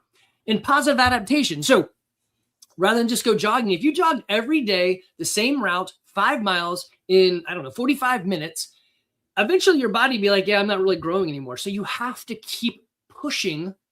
Otherwise, it just hits homeostasis. It finds its equilibrium and it just wants to sit there. Yeah. Yeah. And I've seen that happen in gyms, right? Tell me you haven't seen this. You walk into a gym and you can get a fucking workout on a Stairmaster. Oh, yeah. You can, right? Like, it's not the workout like a rowing machine will give you. Because if you want to like push your body to the limit, row to your limit, and you'll find it pretty quick. But it can be really tiresome. But you see people, you walk in, you see somebody, a lot of times it's women, you see this especially. They've got the headphones and they're watching TV. And they're doing something that probably was pretty strenuous. And if you'd never done it and you went and did it, it would knock your ass out. But they don't even sweat. And it's because they built up to that level to where they plateaued it. and they're not pushing themselves any further by increasing the speed, the resistance, whatever, and they've equalized. And I guess, like, I'm not putting that person down. It beats the shit out of the guy that's eating gummy worms on the couch, right? But like, that's not going to actually improve their physical. It may help maintain it, but it's not going to improve it. Because they've gotten to a point where they can do that without any effort. Now, if that's a warm-up and then they're going to do circuit training or something, that's different. But I've seen people in gyms, like, that's their thing. It's like, bro, I would just, like, you could buy a Stairmaster for way fucking less than a membership here, and that's all you do. Yeah. And I don't know, maybe, and again, I don't want to judge that person, because maybe it is the fact that they have to go there. Yes. That makes them do it every day, and maybe that's all they want from it, and that's fine. But I also know, you talk to people in gyms and stuff sometimes, they're like, yeah, I'm trying to improve this or that. Like, if you're not challenging yourself, really challenging yourself at least a couple times a week, whatever that is, that doesn't mean you have to do what I do or do what Andy does. That just means you have to challenge yourself, push yourself 1% more than you've been able to do in the past. That's the only way that your body will improve. That's the only way that your performance will improve. When I'm hitting the bag, man, that's like, if I'm not gassed at the end of it, I did it wrong. That's how I look at it. I did it wrong. I didn't put enough into it. Well, and not every day you need to send it. So I like the idea of this constantly varied functional movements executed at high intensity. Sometimes, like today, it was a very loaded day. I wanted to make sure I was at my desk, pre-eaten with my coffee in hand so that I wouldn't be late, which I was. Apologize. And so what did I do today? I just hopped on the bike that was downstairs. And I got on my earbuds and I was listening to an AI podcast telling my son, Evan, he's about to graduate, like, look, computer science boy, here's some more AI stuff. Have you thought of that? And he's like, Dad, you're so behind the times. But I think the other thing that I would add into this idea of movement, exercise, train, and sport is make sure you're measuring to the results that you want. So again, I was texting with Patrick, and I think it was Patrick. It might've been Ken. I don't know. I was texting with one of your expert counsels, and he said, I've been doing this thing. Oh, it was Patrick, because we're talking about running. I've been doing this thing and eating right and this and that, but I haven't lost any weight. I said, well, what are you trying to do? He said, I want to lose, or I want to shed some fat. I'm like, okay, so if you've gained muscle, that's going to counterbalance the fat that you've lost. So the weight's not the best measurement. And he's like, oh, dang it, I knew that. Why did I do that? Yeah. So, like, I mean, in that case, you want a BMI, body mass index, some sort of scale or something you can get on that'll test that, because that's really measuring what you're actually after. So make sure that your key performance indicators are actually going for the performance you want. Yeah, no, I would agree with that. And I think, like, a lot of times simple things can be a hell of a workout if you do them right. And like, I can't do this anymore because I live in a place where it's mostly flat now. But like, I remember the one time I went up to my place in Arkansas, also before we were living there, when we had like a vacation place. And I had a friend of mine he got divorced, and like 6 months later, he lost a job. So he was in the, what's the Eeyore, right? He was in the Eeyore phase of life where he's all depressed and shit. So I'm like, we're going to go drink some fucking whiskey, shoot some fucking guns, and hang out and do guy shit for a long weekend and fix your shit. So we're up there and he's still mopey and shit. And I'm like, okay, you need a fucking workout. So we're going to go do a fucking workout. He's like, oh, all right, what are we going to do? I'm like, we're going to take a walk up to the neighbors. He's like, how far is it? I'm like, a mile. He goes, that's it? I'm like, okay, fine. Let's go, bitch. So yeah. I didn't even push it hard. Like, all we did was just walk up there like a normal walking pace. But on about a quarter mile of it on the backside where you come up around the mountain, I tried it, and you can't quite do it. But you can almost, when you're walking, touch the fucking ground because of how steep the backside of that was, right? Like, and so we get up to the like big, beautiful overlook, and he just goes, okay, I see what you did there. Like, and so when we lived up there, that was like our daily thing. Like, we might do other shit, but every day we just walked up to the neighbor's house, said hi, and walked back down. And that was steep enough that when you were walking down, it was physically demanding because you had to control yourself. And this is what I love about walking. If you can get that type of environment to do it in, and that's why when you do it, even if you normally hike a lot or whatever, but you go into those really steep situations, the next day you have those pains all over the fucking place. That's all those little micro spots where that muscle had to do work to control shit that you don't use. Right. right? You don't use that when you walk up a gentle grade of, 10% or whatever. But when you're walking up, 45-degree angles, yeah, you're using little spots. And to me, that is, I think the body likes to be challenged that way. And it's not necessarily always this. If you did it every day, eventually you adapt to it. So then you do something different. Right. Yeah, I agree. And you don't need, like someone just said here, I don't need a gym membership. No, I don't think you do. No. I need it because some people do. Weirdly, as introverted as I normally want to be, I like to do stuff around people that don't talk to me. Yeah.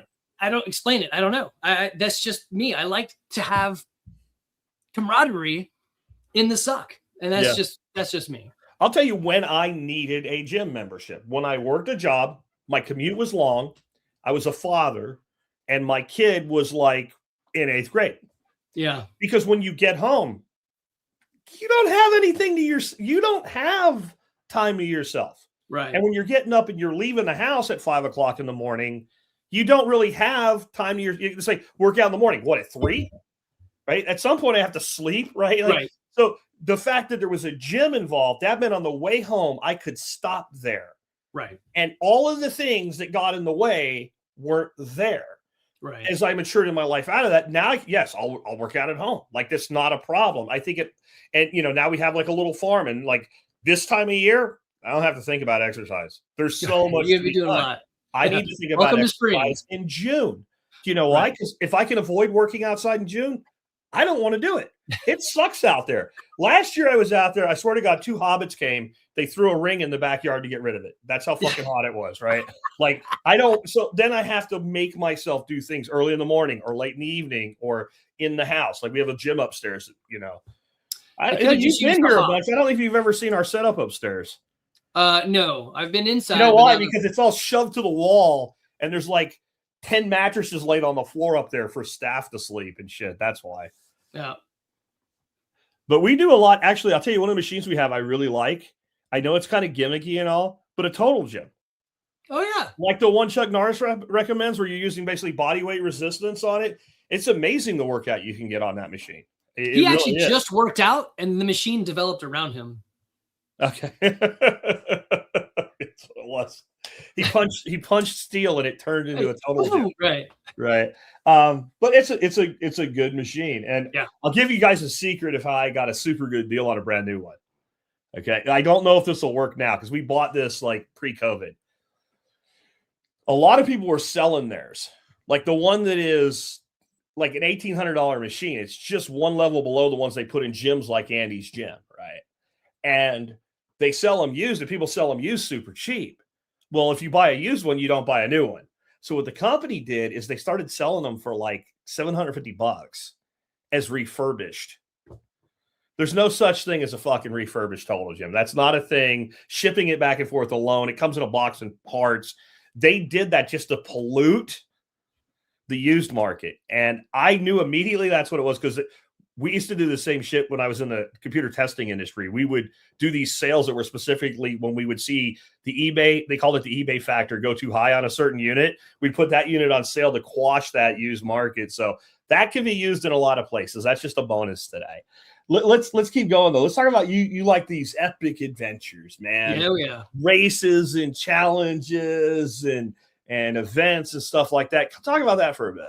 Sure. So, I'm speaking from a guy. Ladies, you probably need this too, but guys, don't lose purpose, don't lose focus, don't lose the goal. I think the Japanese word is misogi or something like that, but it's some sort of adventure that you can put yourself on that has the illusion of death, so don't die. But like, hey, it's complicated, it's tough, and it stresses you out in terms of physically, right? Maybe emotionally or mentally, but it just puts something also on the calendar that you can shoot for. So I want to do this race that I just found out about here in Georgia. It's called the TNGA.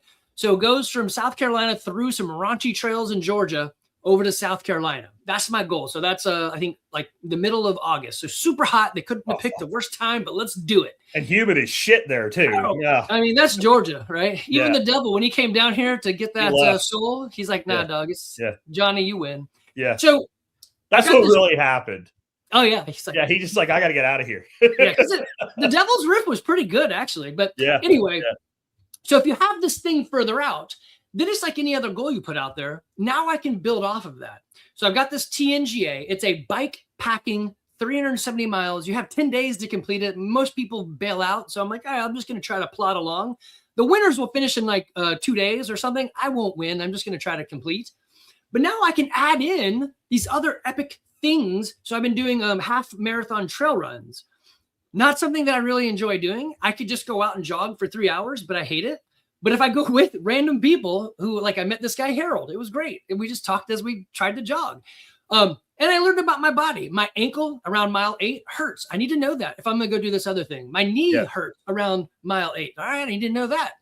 Again, I go back to my wife. She throws some patches on me and she's like, go out and try it again. I'm like, oh, this is working. So it just gives you a future casted event to look forward to. Sometimes us men suck at connection and we suck at adventure, and we actually seek those things.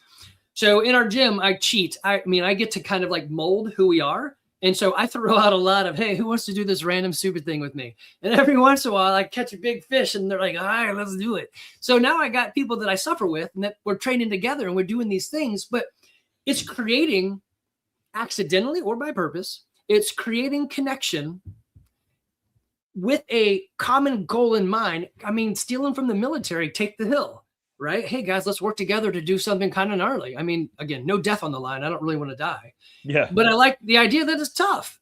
So I think as we hit, especially our 50s, if you do the timing right, your kids are kind of moving out. My last one, Evie, drives, so she doesn't really want to hang out. She wants to do her own thing. And so my wife and I are on our own. I'm like, hey, it's kind of empty nester before everybody's gone. Yeah. Who am I and what do I want to be and what do I want to do? Men. You get so much time back when everybody starts graduating. It's beautiful. I love it. I'm the most productive version of me I've ever been. So anyway, take some time, try some stuff. You may hate it. Don't do it again. Try something else. Yeah. I think you're on something here, and I'm about to go on a little bit of a soliloquy, and it's going to sound a little bit unrelated or even maybe a little morbid, but it'll make sense when I get back to it for everybody listening.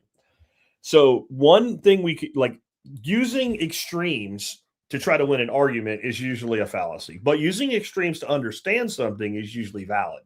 Yeah. And so I'm going to talk about suicide for a second. And I'm going to talk about the kind of suicide that's not from a person that's mentally ill. The person you look at and go, I might not do it, but I get it. And that is person who's dying of terminal cancer, has 2 weeks to live. They're completely fucking miserable. The pain medication never works anymore. There's no way out of it. And tomorrow will be worse than today.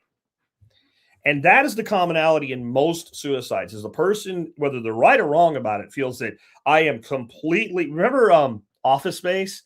Every morning I wake up, I realize this is the worst day of my life. Like, that is the thing, right? And that's when you stop having something to be optimistic about. You stop having anything to look forward to. You can go all the way to the point of, fuck it, I don't want to be here anymore. And again, if I had 2 weeks to live and I know I'm going to do nothing but be miserable and shit myself for 2 weeks, and there's a bottle of pills there, I might do it. I can't say that I wouldn't. Hopefully I'll never have to face that choice, but I can't say what I would do till I'm at that point. So I'm not going to judge that person. But if that's true at the extreme, then as we lose things to look forward to, it can't be good for our physical and mental and emotional health. Right. It can't be. If the extreme is death by your own choice, then to move too far toward that extreme to where it's bad can't be good.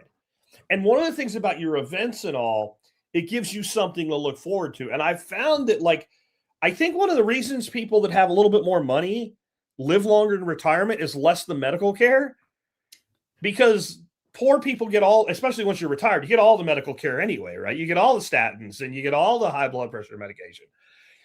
People that have some money tend to do things like take cruises and go on vacations and go visit their kids, and they stay active, but they don't just physically move around. They stay active from the standpoint of, I get to go do this. And then next year we're going to do this one. And then I'm going to go here and I'm going to travel there.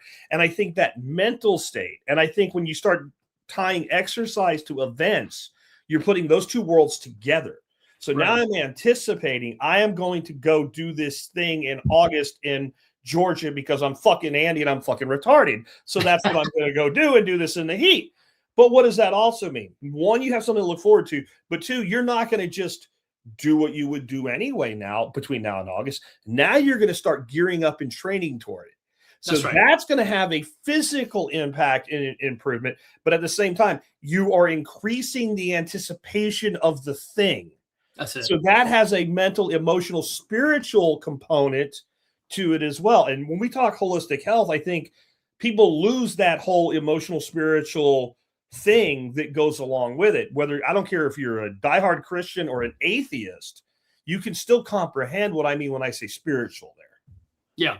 Well, and yes, and I think the time frames that we expect aren't really the time frames that we meant. And what I mean by that is, I think the average age for us men to die is 72. That's about right. Yes. So do I have 20 years left, or am I going above that? Now, weirdly, going above that isn't very far. Like 85 is pretty far. So it's only like an extra 10 years. So it, like, these time frames are skewed. And if you get like my brother right now, he is working. He's an AI genie.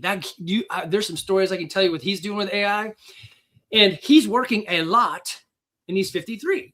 I'm like, buddy, got to take some time for yourself. So he's got vacations planned. So those are good things to look forward to. I look at it as I want that adventure. I want that. I don't know why. I want the adversity. I like to see what I can produce, but also I think there's good shared memories with the adversity. Like you still tell stories that you can see on your face that you enjoy from back in the military days, even though it totally sucked. Sometimes suck fest is, I don't know, it's kind of cool.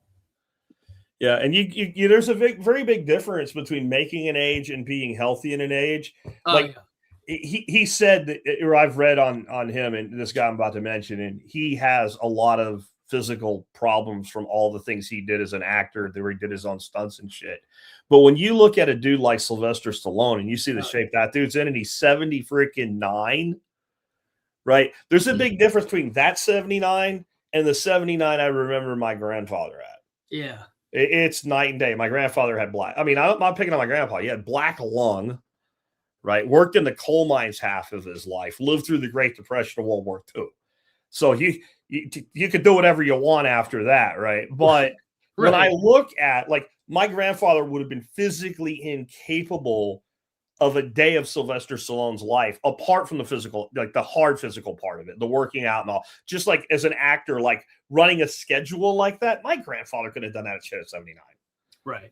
No way in hell. I also, it's a side question, like, have you noticed this? I feel like people today, and I cannot credit medicine with this, even though everybody wants to, because plenty of people like you and me, we see a doctor if, like, there's a yield sign in our spleen from a car accident. That's right. I don't remember my grandparents looking as good as I do at my age.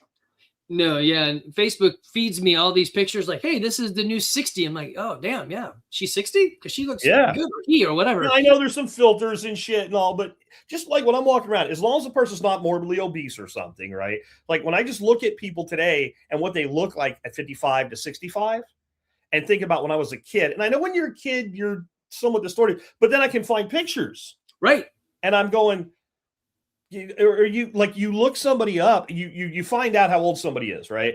Like an actor from like a TV series from you watch back when you were a kid, and you're like, oh, how old is he? And they're like, well, he's 76, and you're like, right, that fucking can't be right. That dude's got to be like 90 if he's still kicking, right? And then you remember him in that show, and you go look up the show and go, yeah, he looks like I thought he did, and you find out he was like 46 in that show, and you're like, bro, I'm 53. I'm going to be 54. Perfect case is Ralph Macchio. Go pull up a picture of that guy. He's that's making my point on the other side of it, right? Like, bro looks like he's 40 right now. I know. He's older than me. Maybe 30. Yeah. I think if you didn't know who he was and you were talking to him like on a Zoom call or whatever, and you said, bro, how old are you? And he said 38. You'd be like, okay. Yeah. And I think he is 56 or something. He's older than that. He was like 28 when he did the movie as like a 16-year-old. So yeah. I mean, he looks good, yeah. Well, I mean, he's been around forever because he was one of the characters in what Outriders or whatever it was, the one with the it was based on a book. He's 64, dude. See? It looks good. 64. And I just don't think, and you can say, okay, that's the exceptional example, right? Or Tom Cruise. He was the leader of this. Maybe there's something to Scientology after all. I don't know. Or there's another dude that just came out when people heard how old he was. They're like, no, what? But I feel like in general, the general population, in spite of the fact that they're eating shittier food, I do believe that. Is it maybe just less suffering? Like physical suffering? Like, because I can think of my uncles and grandparents and all, and they were hard men and women because they went through hard shit. But people just seem to live longer today a little bit, but they seem to look better. Yeah, I think I'd a guess because I don't know, but I agree with you. I think there is a lot more normalcy back then to hard living. Like, well, how much do you drink? All the freaking time. What do you expect, right? Like that was my question. Yeah, my grandfather, the coolest thing he had, he's like, look at this. It was a suitcase. When you tipped it and you opened it, it was like a martini station. Yeah, I remember shit like that. Yeah, you're like, so you open the globe and it's a full bar set, right? I mean, what is that? So they just, I think, except for the old lady who's like 107 and she's like, I smoke six packs a day and drink a fifth of liquor every day. You're like, okay, well, you don't make sense. But yeah, I don't know. I think they just lived harder, and there was no idea of like sleep is good for you. They're like, whatever, I'm just gonna get up and do this thing. I just think they lived harder. My grandpa used to say back in my day, man laid down on the job for more than about 5 minutes. We figured he's dead and start throwing dirt on top of him, right? Like, I mean, right.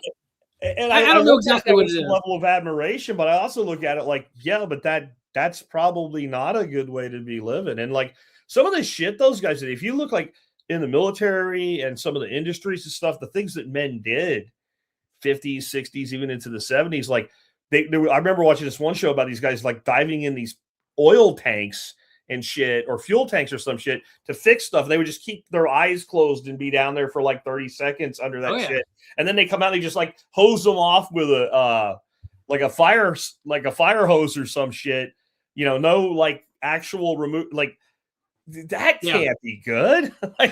So it's probably, I mean, it can't be the glyphosate. It can't, maybe that's helping us, but I was going to say, maybe some of this bad shit's actually like, we're still dying, but it's like preservatives, right? Like we're embalming ourselves slowly over life. And I'm going to hate to admit this. So I got one of our coaches, Jamie Thomas. She's a therapist by degree, but she coaches for us. And so she's right. Emotions matter. And I think that's probably a big thing that has changed is even this guy talks about it. And I think they just never did. I mean, we bottled it up, shoved it down. We're like, yeah, we're good. I think there's a big piece of that. And that whole idea of how you think and connect. It's just like, I mean, how do I think and connect? So take a deep breath, let it go. I mean, my dad, he doesn't talk about Wim Hof breathing or any of that stuff. He's just like, suck it up, buttercup. That's just what you do. Yeah. Yeah. Where do you think sleep ranks in all this? Because we were kind of hitting on that there. Yeah. Compared to like diet, nutrition, sleep, like how does it fit in there? What is its importance relative to the other things? Sure. I'll go quick on this one for you, but I think if I had to list how you eat, sleep, move, think, and connect, I think sleep is probably the most important. If you don't sleep, everything goes astray. They took some lacrosse players, some collegiate lacrosse players, and said, hey, we're going to sleep deprive you guys for 7 days and let's see what happens. And they were like diabetic by the end of it, or, fixable diabetic. So they were like super messed up just from sleep. So sleep is the primary tool. It's going to fix your hormones while you sleep. You're going to have some recovery while you sleep. It's just, and then it's got to be good sleep. You want uninterrupted. So if you're getting up to pee at night, you got to fix that too. All of that. Dark place, get the sleep, let your body rework itself. I mean, we're rebooting, right? So I would say it's sleep first. Weirdly, I know I'm the gym guy, but I'm going to tell you it's food next and then movement. And actually, weirdly, connection is probably the most important as long as you have the other ones. So it's a weird place, but I would put sleep as number one. Guys, if you have trouble sleeping, talk to somebody. Listen to a podcast while you sleep or trying to go to sleep. Stop your head from spinning. Get a notepad and write things down. You need to make it routine. I go to bed at, 10. I wake up at 6. The easiest fix I've ever found for the sleep issue is wake up at 5. Go to sleep whenever you want, but wake up at 5. Do that for 3 days. Your body will want to go to sleep. Yeah. I think like another thing with sleep, like figure out what works for you. Yeah. Like I want darkness. When I say dark, I mean, I want dark. I don't want, my wife would be like, just close your eyes. I'm like, I can still see light through my eyelids. Like I want dark and I want quiet. Right.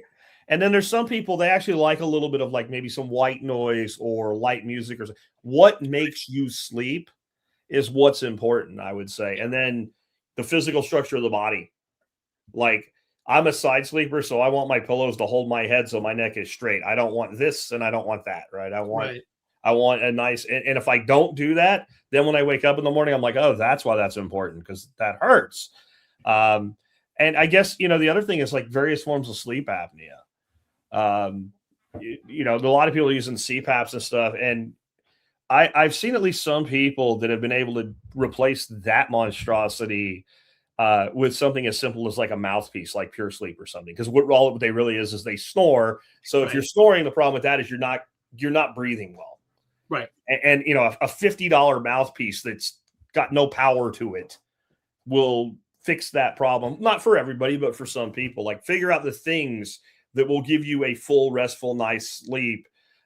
What do you think about all the devices and everything, though? Because like what the fuck are they called? Fitbits and shit, right? Yeah, like, the Whoops. Yeah. I think that shit can go too far, especially with the person with the wrong mindset, where they start like, it's when I start talking to people about like aquaponics and they're like, take the water to the fish place and have them test it once a week. No, you chase shit. Like you'll never fix it all. Like, I think maybe sometimes that type of technology can be, especially the person that's a little bit of a hypochondriac, like they'd be better off without it. Yeah. So this is a dangerous road for me as an engineer. Yeah. And a dictator of life. I want everybody to wear the damn wearables and then give me the information and let me do something with it. Because I know that I want everyone to wear it. And a lot of times my natural instincts are incorrect. Yeah. I don't do any of it. I don't wear anything. I do track and I take notes. So I do pen and paper. But I do love it. If you're going to have a wearable and you're going to get that data, do something with the data. If you're just going to get the data, go like, oh, that was kind of neat. That's not good. Do something. If it says you have sleep, what do they call it? Sleep diversions or whatever events, do something about it. I think it's great. You don't know unless you know. And guess what? You're asleep when you're asleep. So you're not going to know. So yes, figure it out and then do something about it and then get off the things. I just don't like, I like to turn everything off. I want to sleep. If I could, I'd sleep in a Faraday bag to see if that would help. I don't want anything broadcasting on me. So I have a perfect way to detect if I'm snoring when I sleep. It's a finger that pokes me in the fucking back, right? Like yes. So what we're finding as we get older, my wife and I went to sleep at different ways. And I'm like, oh, this is going to be problematic. We're growing differently in our older ages with how I need sleep. And so, it's a tough thing. So yes, I'm all in for the wearables. So I would tell you, don't do it because I want you to do it. So we have kind of hit on this term, but use this term drop dead years. You used that the last time you were here at my one of my workshops. And it's usually, men start declining specifically in their 50s. Yeah. What's actually happening? I know you've deep dived into this. What's actually happening inside the body of the 50-year-old male? So I'll make it a quick one on this, but I think the summary of it is going to be, finally, the warranty is expiring on the 20 years of doing nothing or 30 years of doing nothing. So you played sport in high school, you went to college, you're like, oh, wow, this is kind of hard. I can't do it anymore. It probably pays more to get a degree than it does to be a pole vaulter. That doesn't pay anything. Yeah. So you spend 30 years doing the things that we should, taking on responsibility, hey, no parents home. I got a key. I'm going to let myself in. I'm going to make some dinner, drink out of a hose. This is what I do. And then you're like, oh man, look at that. I'm 50. I mean, you know how this is in a blink of an eye. It's 50 years later. Like, really? It's been 50 years? I don't feel like it's been 50. I feel like the same idiot back when I was 25.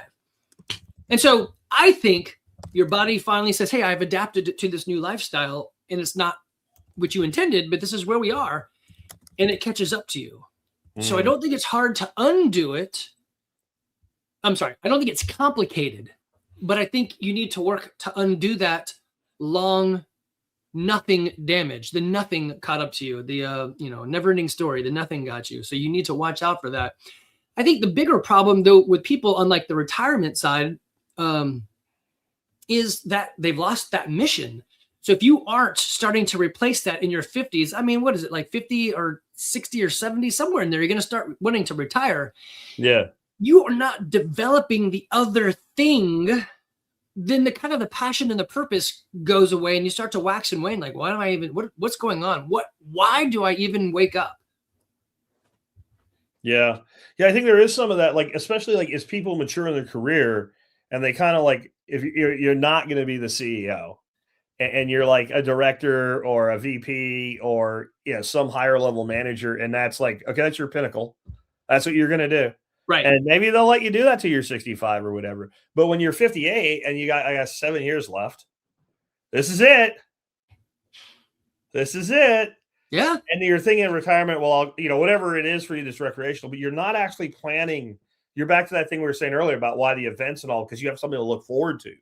Right. It's just like, I got 7 more years of this. And it makes me think of my wife's favorite term when I'm watching football, and I occasionally watch football. She calls them football minutes.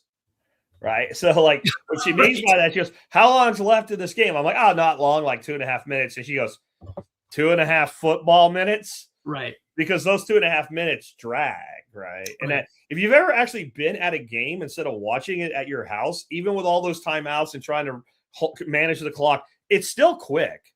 When you're watching TV, it seems like, God, can we get this done already? Right. And I think that's, now do that for 7 years in a desk chair. Yeah.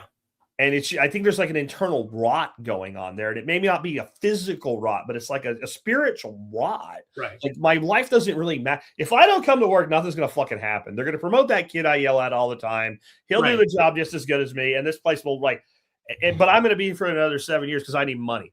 Yeah. No. And this is what I'm hearing from my buddies. Now, I don't hear this from all of them, but there is a simmering pot of, I just need to hang on for 7 more years and then my retirement fund is where it's at. Right. Yeah. And so I think there's this thing of, I just need to hold on. Like, man, that's not really an awesome life. You're just holding on. I mean, I get it. It's money and it's finances and you need that, but your work isn't you.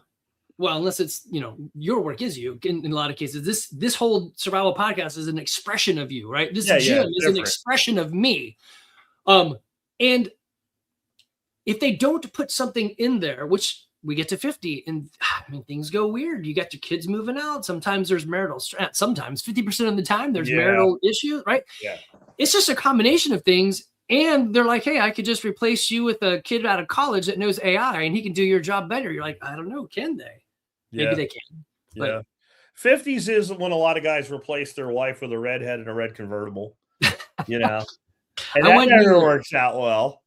That never works out well. Yeah. That's when your son comes home and he's like, your stepmom is now about more appropriate dating age for him than you. Like that does happen. Right. A lot of people make jokes about it in TV and movies and stuff, but they make jokes about things that are real. At least maybe they go more extreme, but yeah. It's only funny because there's some truth to it. Yeah. But I think there is some kind of midlife, they call it midlife crisis, but I don't know, if I was writing a book about it, I'd probably call it midlife rot. Yeah. Oh, that might be a good book for you to write, avoiding midlife rot, because it's all these things that we're talking about. And it is the drop dead years. Like for every dude that lives to be 90, there's another dude that has a heart attack at 57. Yeah. Right. And he didn't look bad. No. Right. When you have a guy that's 387 pounds, he has 14 chins, and he smokes every day and he drinks every day and he's always shoving food in his face and he drops over at 58. You're like, well, right. I know some of those guys that live like that live to be 90, but when one does it, you're like, I understand what happened. Right. When you see somebody that looks like, you know, a normal person, and they might even look good for 57, 58. Boom. Yeah. And sometimes it's a like a birth defect or something, like a hole or a prolapse, or I don't know, whatever the hell they call it. Right.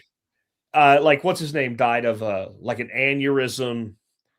Like and he died on a movie set, but they said if he was in the ER surrounded by heart surgeons, he still would have been dead. John Ritter, right? Oh, like yeah. There's those freak things. But the person just had a good old fashioned heart attack and dies at 57. And you got to wonder what's up with that, because and people don't understand mathematically mean, median, and mode. Most people do not die at the mathematical average of 72.3 years. No, that's just the average. Yeah. The middle number isn't going to, it's very few people actually die at that age. They die before it or after it. Right.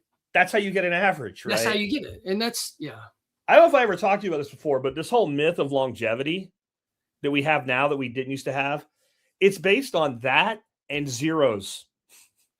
That's what it's based on. So I did a thing. I was maybe doing this show for a few weeks, and I was already starting to talk about some of this kind of stuff, this modern medicine and all. And I got a lot of pushback from my first like 15 listeners.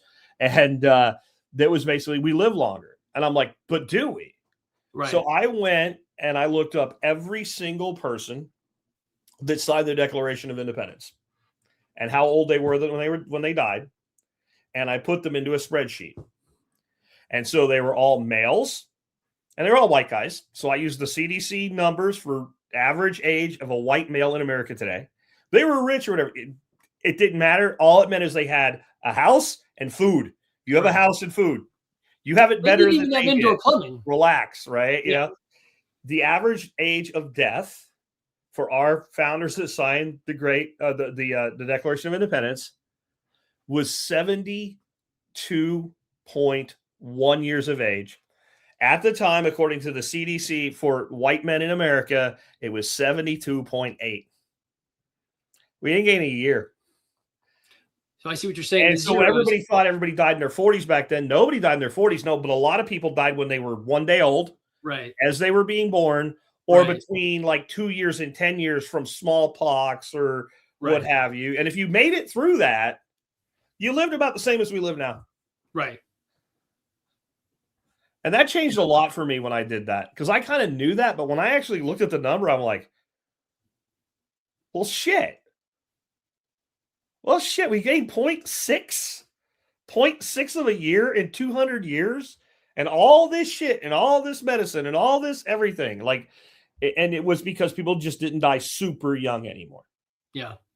That's all it was. And then we filtered out all the people that like lived in dysentery or something like that. So people that had at least a decent home, clean water and food lived to be 70 years old. And today they live to be about, but like you said, I think that's a really important thing. Almost nobody dies at 72. Right. People die at 84 and 56. And then that's your average, right? The median age of death is actually a much more interesting number. So median and average are not the same. Right. Median means half of people or more are above and half of people below or below, right? So it is that center point, and that's not the same. It will drift by about 7 years on a human lifetime. Oh, interesting. I didn't know that. Yeah. This is all from my work I did during COVID to prove how we were being lied to. Anyway. Can you say that word and not get banned? Is it okay? You can say COVID. Now you can't say anything bad about the people that lied to us. How important is tribe, man? We talk about community all the time, and that tribe could be, people you play sports with. I think that's another reason, like going to the gym might be for some people, because that's the one place they have like bros that they can hang out with and talk to, like having some level of community involvement. This is something we've lost a lot of. And I've never been a deeply religious person, but I also can acknowledge like some things have benefits. And one of the things I can say about like when I was growing up, since everybody went to church, everybody had community because of church. Right. And as we have more and more isolated ourselves, we've isolated ourselves from community a great deal. Right. I'm in 100%. You actually said this. I was like, I don't know why I like the podcast. You're like, because you're an introvert and you talk to yourself. I'm like, no, that's actually probably true. So it's tough especially when you come out of like an engineering mindset. And I like people, but I don't like dumb people, which is tough. And I don't like people doing stupid things, but you need community, and community is made up of everybody. So you have to get over yourself, talk to your therapist or whatever, and go out and find the people that are similar. I think at your fall workshop, I talked about the Venn diagram of my relationships. I like to overlap. I've got a Post-it right here on my computer of the 4 guys that overlap me in these 4 different areas. I'm like, make sure you talk to them every week. They're your guys. That's the people that it should be the easiest to get along with. And I'm the oldest one of them. We shouldn't be friends because we're in the wrong phases of life. But I love these guys. And I got some more that I try to make sure I contact. But you find that community in the things that you like. I mean, this is a great example. You have a community. There is, I know Bruce is going to yell at me about Telegram. I'm never on it, but there's a huge group in there that talks to each other. There are people to get together for your events. I've got people from your place that still text me about stuff. Build community with the people that you like. I know, like, and trust you. You know, like, and trust them. I can extend that, and you can create relationships better. So we do things like we'll go mountain biking. It was actually kind of funny. It didn't happen this way, but don't let facts interrupt a good story. So there's like 5 of us at the mountain biking trail, Blankets Creek, and we're just did one lap. We're standing on their bikes, huffing and puffing, and this guy pulls up, and he's like, "Hey, you guys have bikes?" We're like, "Hey, you have a bike." He's like, "Do you want to go bike together?" We're like, "Yeah, let's go bike together." We just took off with this random dude and did another lap, and that's how guys connect. Did we just become best friends? Yes. I think so. You want to go do karate in the garage? That's exactly where my head went, right? That's it. And so find those people that then you can share community and story with. It doesn't have to be complicated. Just show up to a place. I'm not saying pretend like you're going to, you're an alcoholic to go to Alcoholics Anonymous. Be part of the real group. Like, actually care about whatever it is and show up. And then talk to people. Yeah. But the other thing is you have to be willing to go out on a limb first. Otherwise, the bridge isn't built. So you got to be okay saying, "Hey, I'm happy to show up." Like, I like this. There's a line in the book from He Who Fights with Monsters. I love this. Friends don't keep score. They just show up. Yeah. And that's my theme and my motto for this last half of the life is, man, I'm going to show up. When you need me, I'm there. I mean, you want me to get a knife and a hoodie? All right. I don't know what we're doing, but I'm in. I deal with a lot of the same stuff because I call myself an introverted extrovert. And this is what I mean. Like many Gen Xers, I don't want to work with other people where people say like you're the person that like doesn't play well with others. Like, but there's a reason. I'm working. I'm trying to get shit done. Anything you do will only slow me down. Like when I work with somebody else, it's only because they can do a thing I can't, and it's important to what I'm doing. And it's only for that. Like I want to be front and center on my thing and work. Right. But I like to play around when other people are like, there's 2 sides to that, right? Like, yeah. So I don't want to be in a group environment to work on a presentation because I would be fucking done with it yesterday if I didn't have to deal with all you fucking people. I know that sounds arrogant. That's just a Gen X thing. That's how we are. I know what I want to say. Like, there might be the one thing we can collaborate on and get the fuck out of here and go do something else. Like, Gen X tends to be, especially dudes, they just quietly do their work and get shit done, and they don't want to be bothered. So they seem like this, like, stay away from me type. But I've never really had close relationships at work. Yeah. I don't want them. Because if I have to fire you, I don't want to feel bad about it. Yeah. Yeah, and I'm fixing that in my life right now. Some of the closest people I got are the guys and girls that I work with, and I love it. I'm closer to the guys because that just makes more sense. But I mean, yeah, so men, if you don't have anybody that you can call on to change a tire at 3 a.m., you need to find somebody. You need to find some group. You need to have some place where you can talk, you can relax, you can throw dirt balls at each other or pine cones. I mean, don't do that, but shoot BB guns at each other. You can throw apples at each other with apple atlatls. Yeah. Yeah, definitely. And I think that is something we're sorely lacking. And that's another way that people have misery in their old age. Like, especially if they were unmarried or they lose their partner, they're the second one to go. they end up having nothing in their life and they just kind of become shut-ins. Right. And I think our generation has a higher risk of that than any other generation, because all it is reverting to be a latchkey kid. Right. And there was like, at one point, there was something like 9 million latchkey kids at the same time in America. And it was all of us, right? Yeah. You had your key and you went home and you were the only one there for 3 or 4 hours.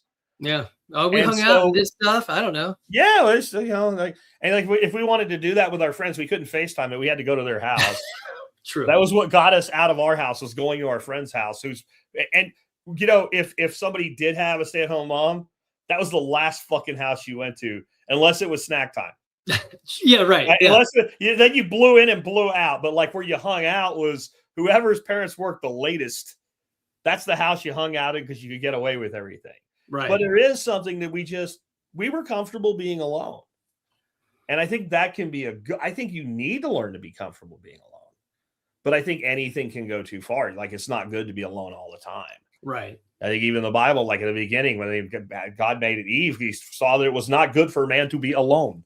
Right. Right. I mean, like that's about as ancient as literature gets.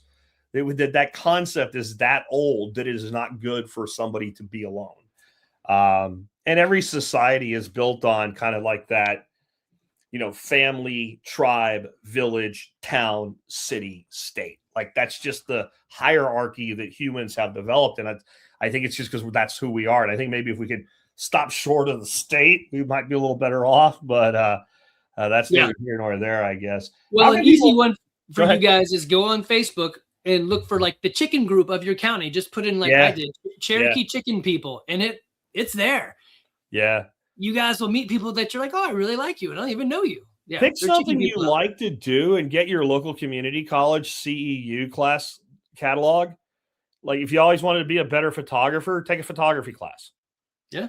Right. Just take something that's not real prone to wokeism, or you're going to be miserable. I mean, it's all like some of the community colleges around here, they did shit like kayaking courses. And then it was like, so many days, and they're like using the school's pool and shit. But then like the last thing they did was like go up to Arkansas and kayak one of the rivers and Washtenaw Forest or something like that. Anybody you meet on something like that, you're going to have something in common with, right? You're not going to go to a kayaking class and meet people who hate kayaks, right? Because they're not going to take that class, right? Like, or something like, when I had Marjorie Wildcraft on years ago, and she was talking about building community. She said one of the things you can do if you want to build community, if you start basically putting out on Facebook, hey, I live in this area and I am a prepper and I'm getting ready, and we're going to make a big group so we can all, like, nobody's going to respond to that except the feds, because everybody else thinks you're a fed, right? But if you do something like, you find out, well, what does it cost to rent the rec center at the library and watch Red Dawn, or run something like one of Jeff Lawton's permaculture DVDs. Yeah. Oh, and yeah. That was out on like Nextdoor and all. Hey, we're doing a 2-hour viewing. You can learn all about how to grow food in your backyard with this thing called permaculture. There'll be snacks or whatever. And maybe you have $50-$60 into it. But everybody that shows up is going to be somebody who's at least interested in that thing. Right. And more people will come because they feel safe, because it's at a, if you did it in your garage, like, I don't know. He said he's got CrossFit in his garage, but this guy looks kind of pervy and he takes pictures of his feet. This could be a trap. But, going to a rec center at a church or the city community center or something like that, people are more comfortable with that. They'll bring their kids. And then what she said is, if you do something like this, you're going to find like half of those people you're never going to see again. You're not going to want it. Right. If you meet 2 or 3 every time you do that, then slowly you can build a group off of that. Because I do think one of the things I've seen people try to do is put these, prepper, homesteader, whatever groups together, and you end up only with like the people that are crazier than you and feds. Yeah. That's it. That's all you end up with. Because if somebody says to me and says, Jack, I know you do survival class, I want you to be in our prepper group. No, bro. Go away, fed boy. Like, that's not, and I don't really want to do that either. But if you want to get together and talk about plant propagation, or go to the gun range and put together a skeet league or something, go down to the gun club and talk to them, or the gun range or whatever, where they have a sporting clay range, and say, do you have a team? Like, you have any kind of like competition thing going on? No. Do you like money? Because I find that always gets an entrepreneur's attention. Like, do you like money? You do? You don't hate money? No. Okay. So, if there was a league, there'd be more people shooting here. Isn't that your goal? Yeah. Could we work together on that? There you go. Now they're your marketing and you're their marketing. And now you're putting together a group of guys that are all gun enthusiasts, right? Like, there's 1,000 ways to do that, but I think that you need something. You need something. Actually, I'll toss it out here. Guys, if you're local to Woodstock and you're listening to this, or Cherokee County and you're listening to this in Georgia, let's go to Garland Mountain and do some sporting clays. I'm in. I love that. I'm really bad. So you're going to say come to CrossFit Garage, but what's that? I thought you were going to say come to CrossFit Garage. Yeah. Oh, yeah, that too. Oh, man, that was a perfect opportunity. Don't hate money. Infomercial. Yeah. I'd rather go shooting. I love sporting clays. I suck at it, but I love it. Yeah. Yeah. Just put something together and see who shows up. And if no one shows up, then break some clays and go home and try something else. Right. You had my business partner, Neil, and I used to we would try to get our salespeople more charged up. And finally we would get pissed. We'd say, I have nothing to lose, so just not do it. Right. Like, what the fuck is wrong with you? Like, pick the phone up, call that person, see what you can get going. Right. Yeah. Like, I think there's something that you want to like CrossFit Garage and some other things, like some resources you have where people can learn more about you and what have. So there you go. Here's the infomercial. If you're in Woodstock, come see us. If you're not in Woodstock, you're like, hey, I'd like to have a gym that doesn't suck. Dude, email me and I will non-creepily help figure out where you live so that you can find a gym that'll meet your needs. So Andy at CrossFitGarage.com. I know that's super weird. You can email Jack and he'll get it over to me, although you could just email me. I will, for any of you guys out there, well, unless 1 billion or 200,000 of you say yes to this, free resources. Go to my website, CrossFitGarage.com /free. There's a bunch of stuff that actually I did for y'all as I do the expert council thing. You can find all sorts of free stuff, workouts and so forth.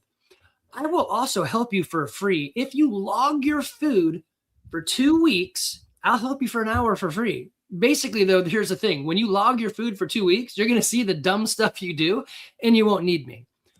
If you need help, like, and trust Jack. He extends that to me. I extend that to my coaches. Hire one of my coaches. They are not going to charge you $1,000 an hour like I will.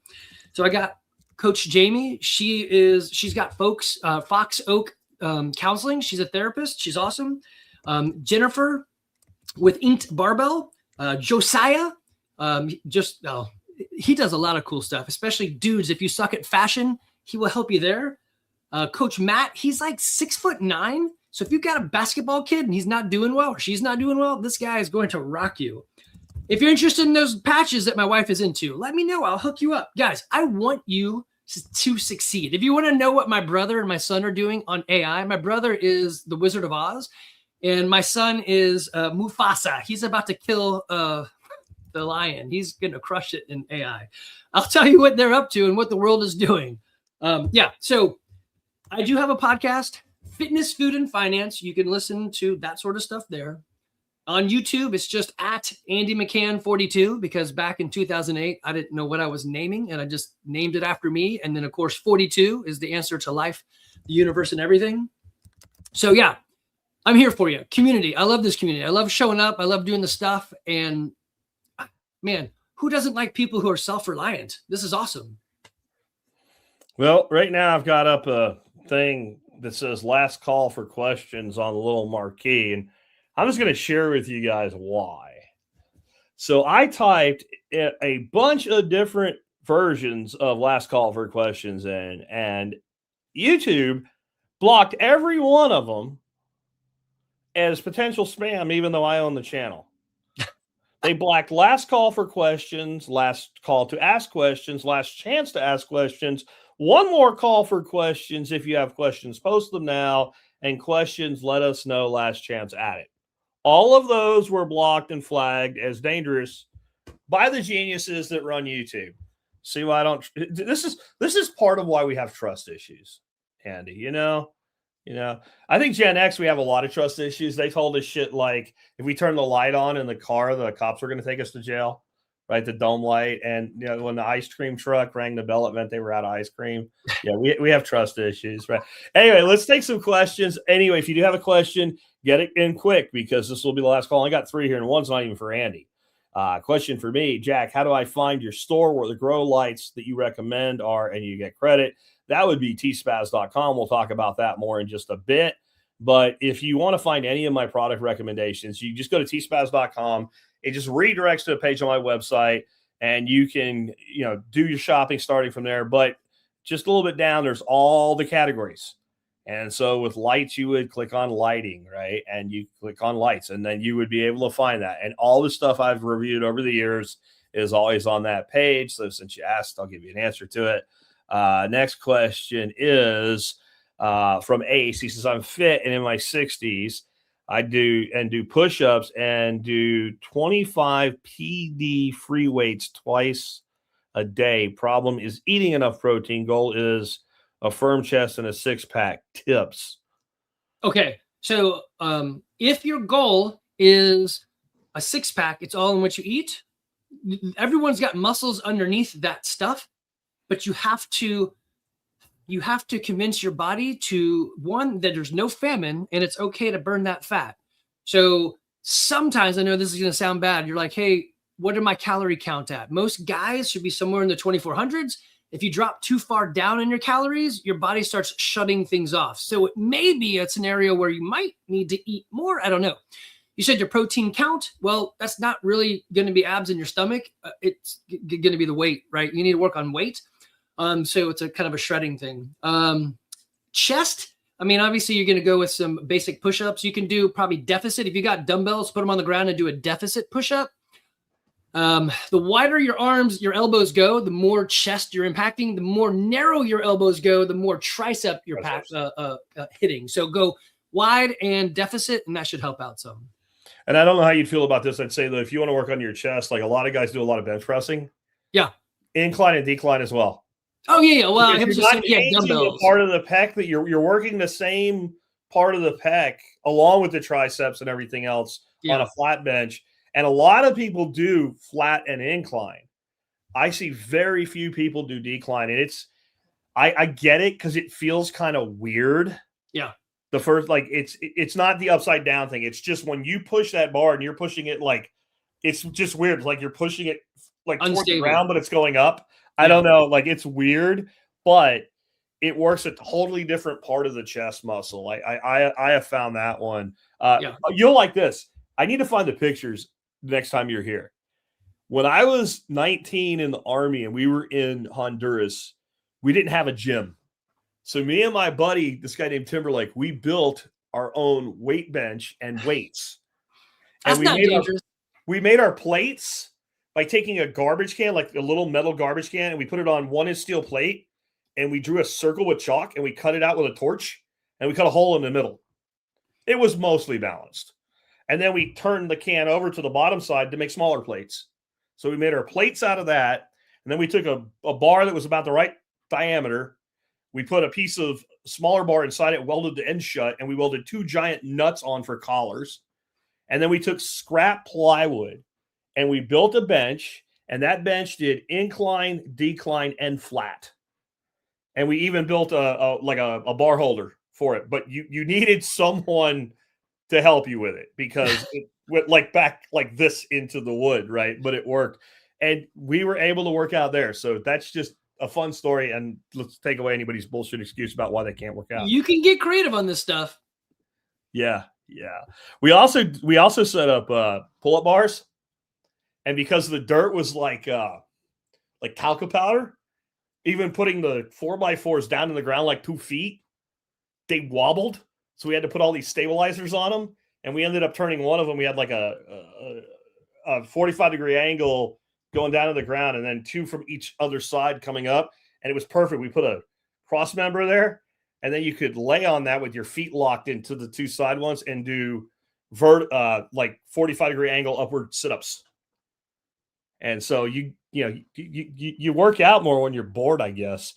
Well, that's true. Bruce, Bruce says, what about mobility and being able to crawl around on the floor and get up off the floor?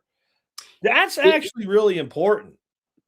Yeah, that's one of the tests we did back at your workshop. So can you sit on the floor and stand up without any help? So yeah, yes. And these are the things like I got a buddy and we were talking about getting off the floor is just tough. I'm like, well, it's not going to get any easier. So the exercise that I would recommend is just do 1 burpee.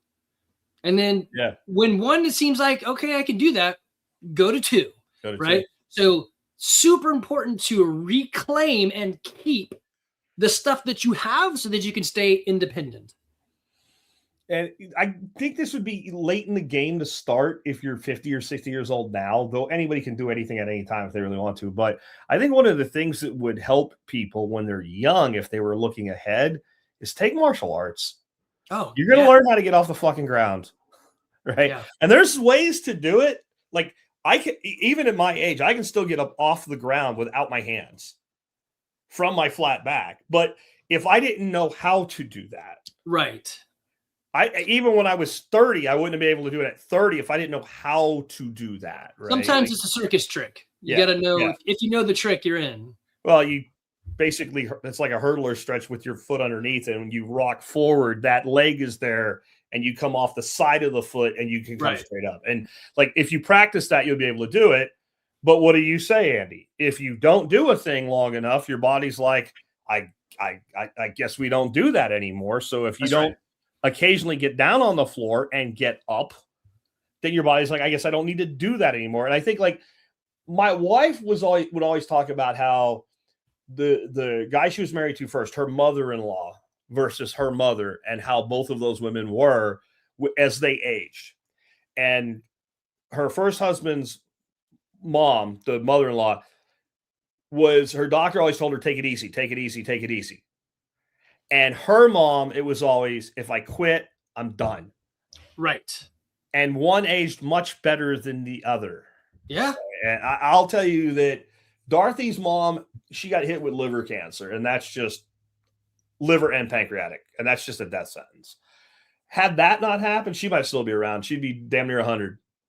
And she was incredibly good shape for someone that she didn't do yoga. She didn't work out. You know, she had a glass of wine 3 or 4 times a week, but she never quit. She never quit moving. She never quit doing anything. She was deeply involved in the church. Like she had things in her life, and she wasn't overweight. But the big difference between the two of them was, one was, when I don't feel good, I'm going to lay down. And the other was that when I don't feel good, I'm going to move. Yeah. And there's a lot to be said for that simple little piece of wisdom right there. So, Andy, how can people learn more? You want to add anything else to what you've already said, as to like, if you love the tangential wording of the story, Fitness, Food, and Finance is the podcast. If you love my lovely face, you can get on. I have nothing to sell you guys. I literally just do this because I want you to live. So no, there's no infomercial for the thing. There's no Bitcoin to be bought. There's no, It's just, I want you to be healthy. And if you've got questions, ask ChatGPT or ask me. I'm happy to help. All right, man. Well, hey, thanks for being with us today. Yes, sir. Take care, guys. All right, guys, real quick, as we round things off before I sign off and say goodbye to you myself here. First and foremost, if you like this show, if you like this kind of content, and you want to build a better life, this book that I have here will not teach you to eat better, though it'll talk about it a little bit. And it won't talk about working out and all the stuff we were talking about today, but it'll talk about how to design your life. The book's called Laws of Life. Ditch the System, Design Your Life. I am the author, Jack Spirko. You can find it at Amazon. Do consider picking up a copy. And if you're like, well, I wish, you know, my kid who's like 15 or 20 would listen to these guys and learn how to put his shit together in life. A lot of times they won't listen, but if you give them a book, sometimes it'll sit around long enough and they'll read it. So it's very much in tune with what many young people need to hear, and especially, I would say, young men. Next up today, though, is my item of the day. We did have a question today about how to find the things I recommend, and of course, that's at tspaz.com. I have a product for you today that is going to be like, either you like can see a place you need this, and you're like, wow, that's a really great product, or you're going to be, I don't care. Not everything can be a home run for everybody. But this is a company called Temp Pro, and it's their TP50 digital hydrometer and thermometer. And it does what it says. It tells you the relative humidity in a space, and it tells you the temperature in a space. But wait, there's more.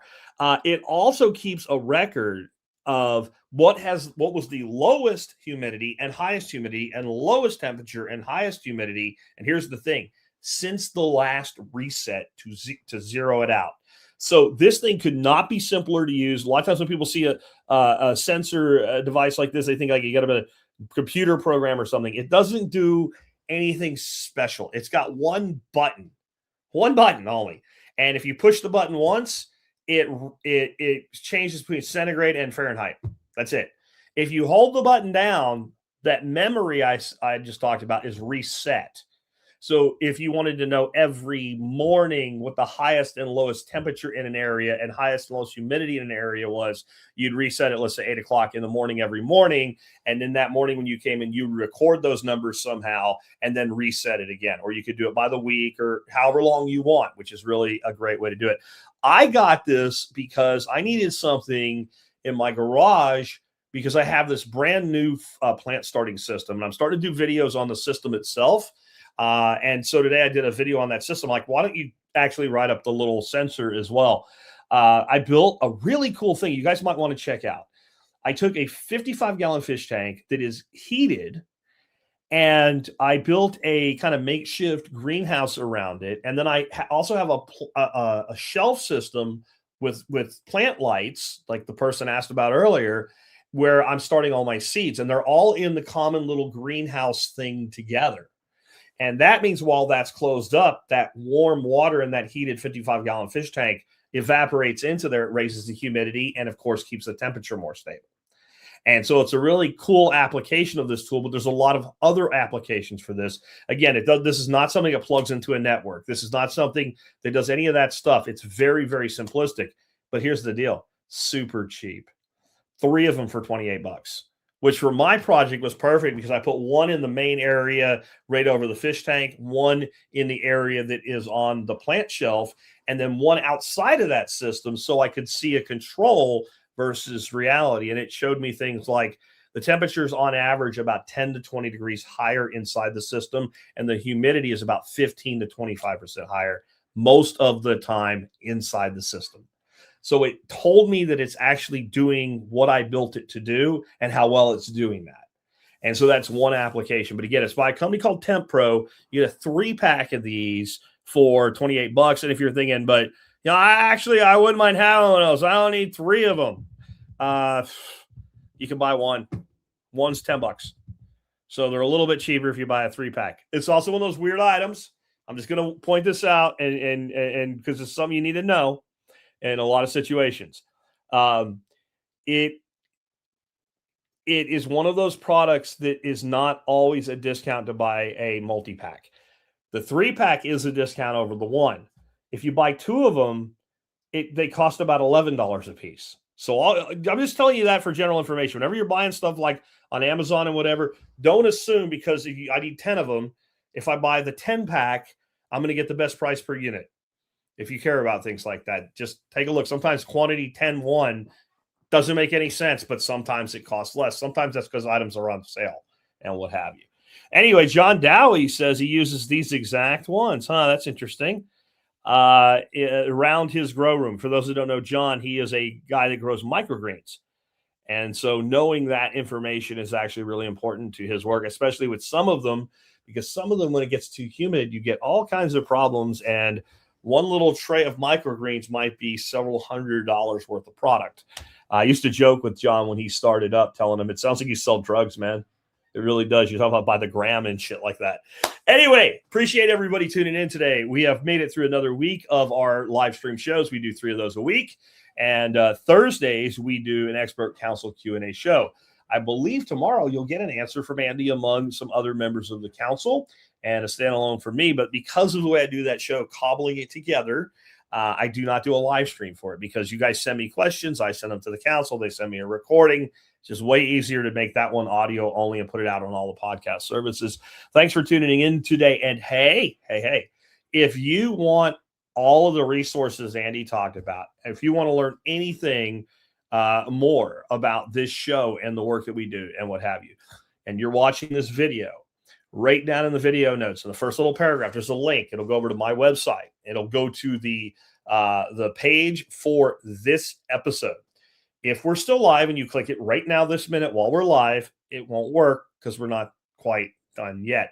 About 30 minutes after the live ends, that page will come up, and I have links to everything that Andy talked about, his business site, his personal and his business Instagram, as well as same with Facebook, his free resources page. All that stuff is there. All I got to do is click a link. I don't even think he makes you fill out a form to get it. So get on over there and get those resources. Take care, guys.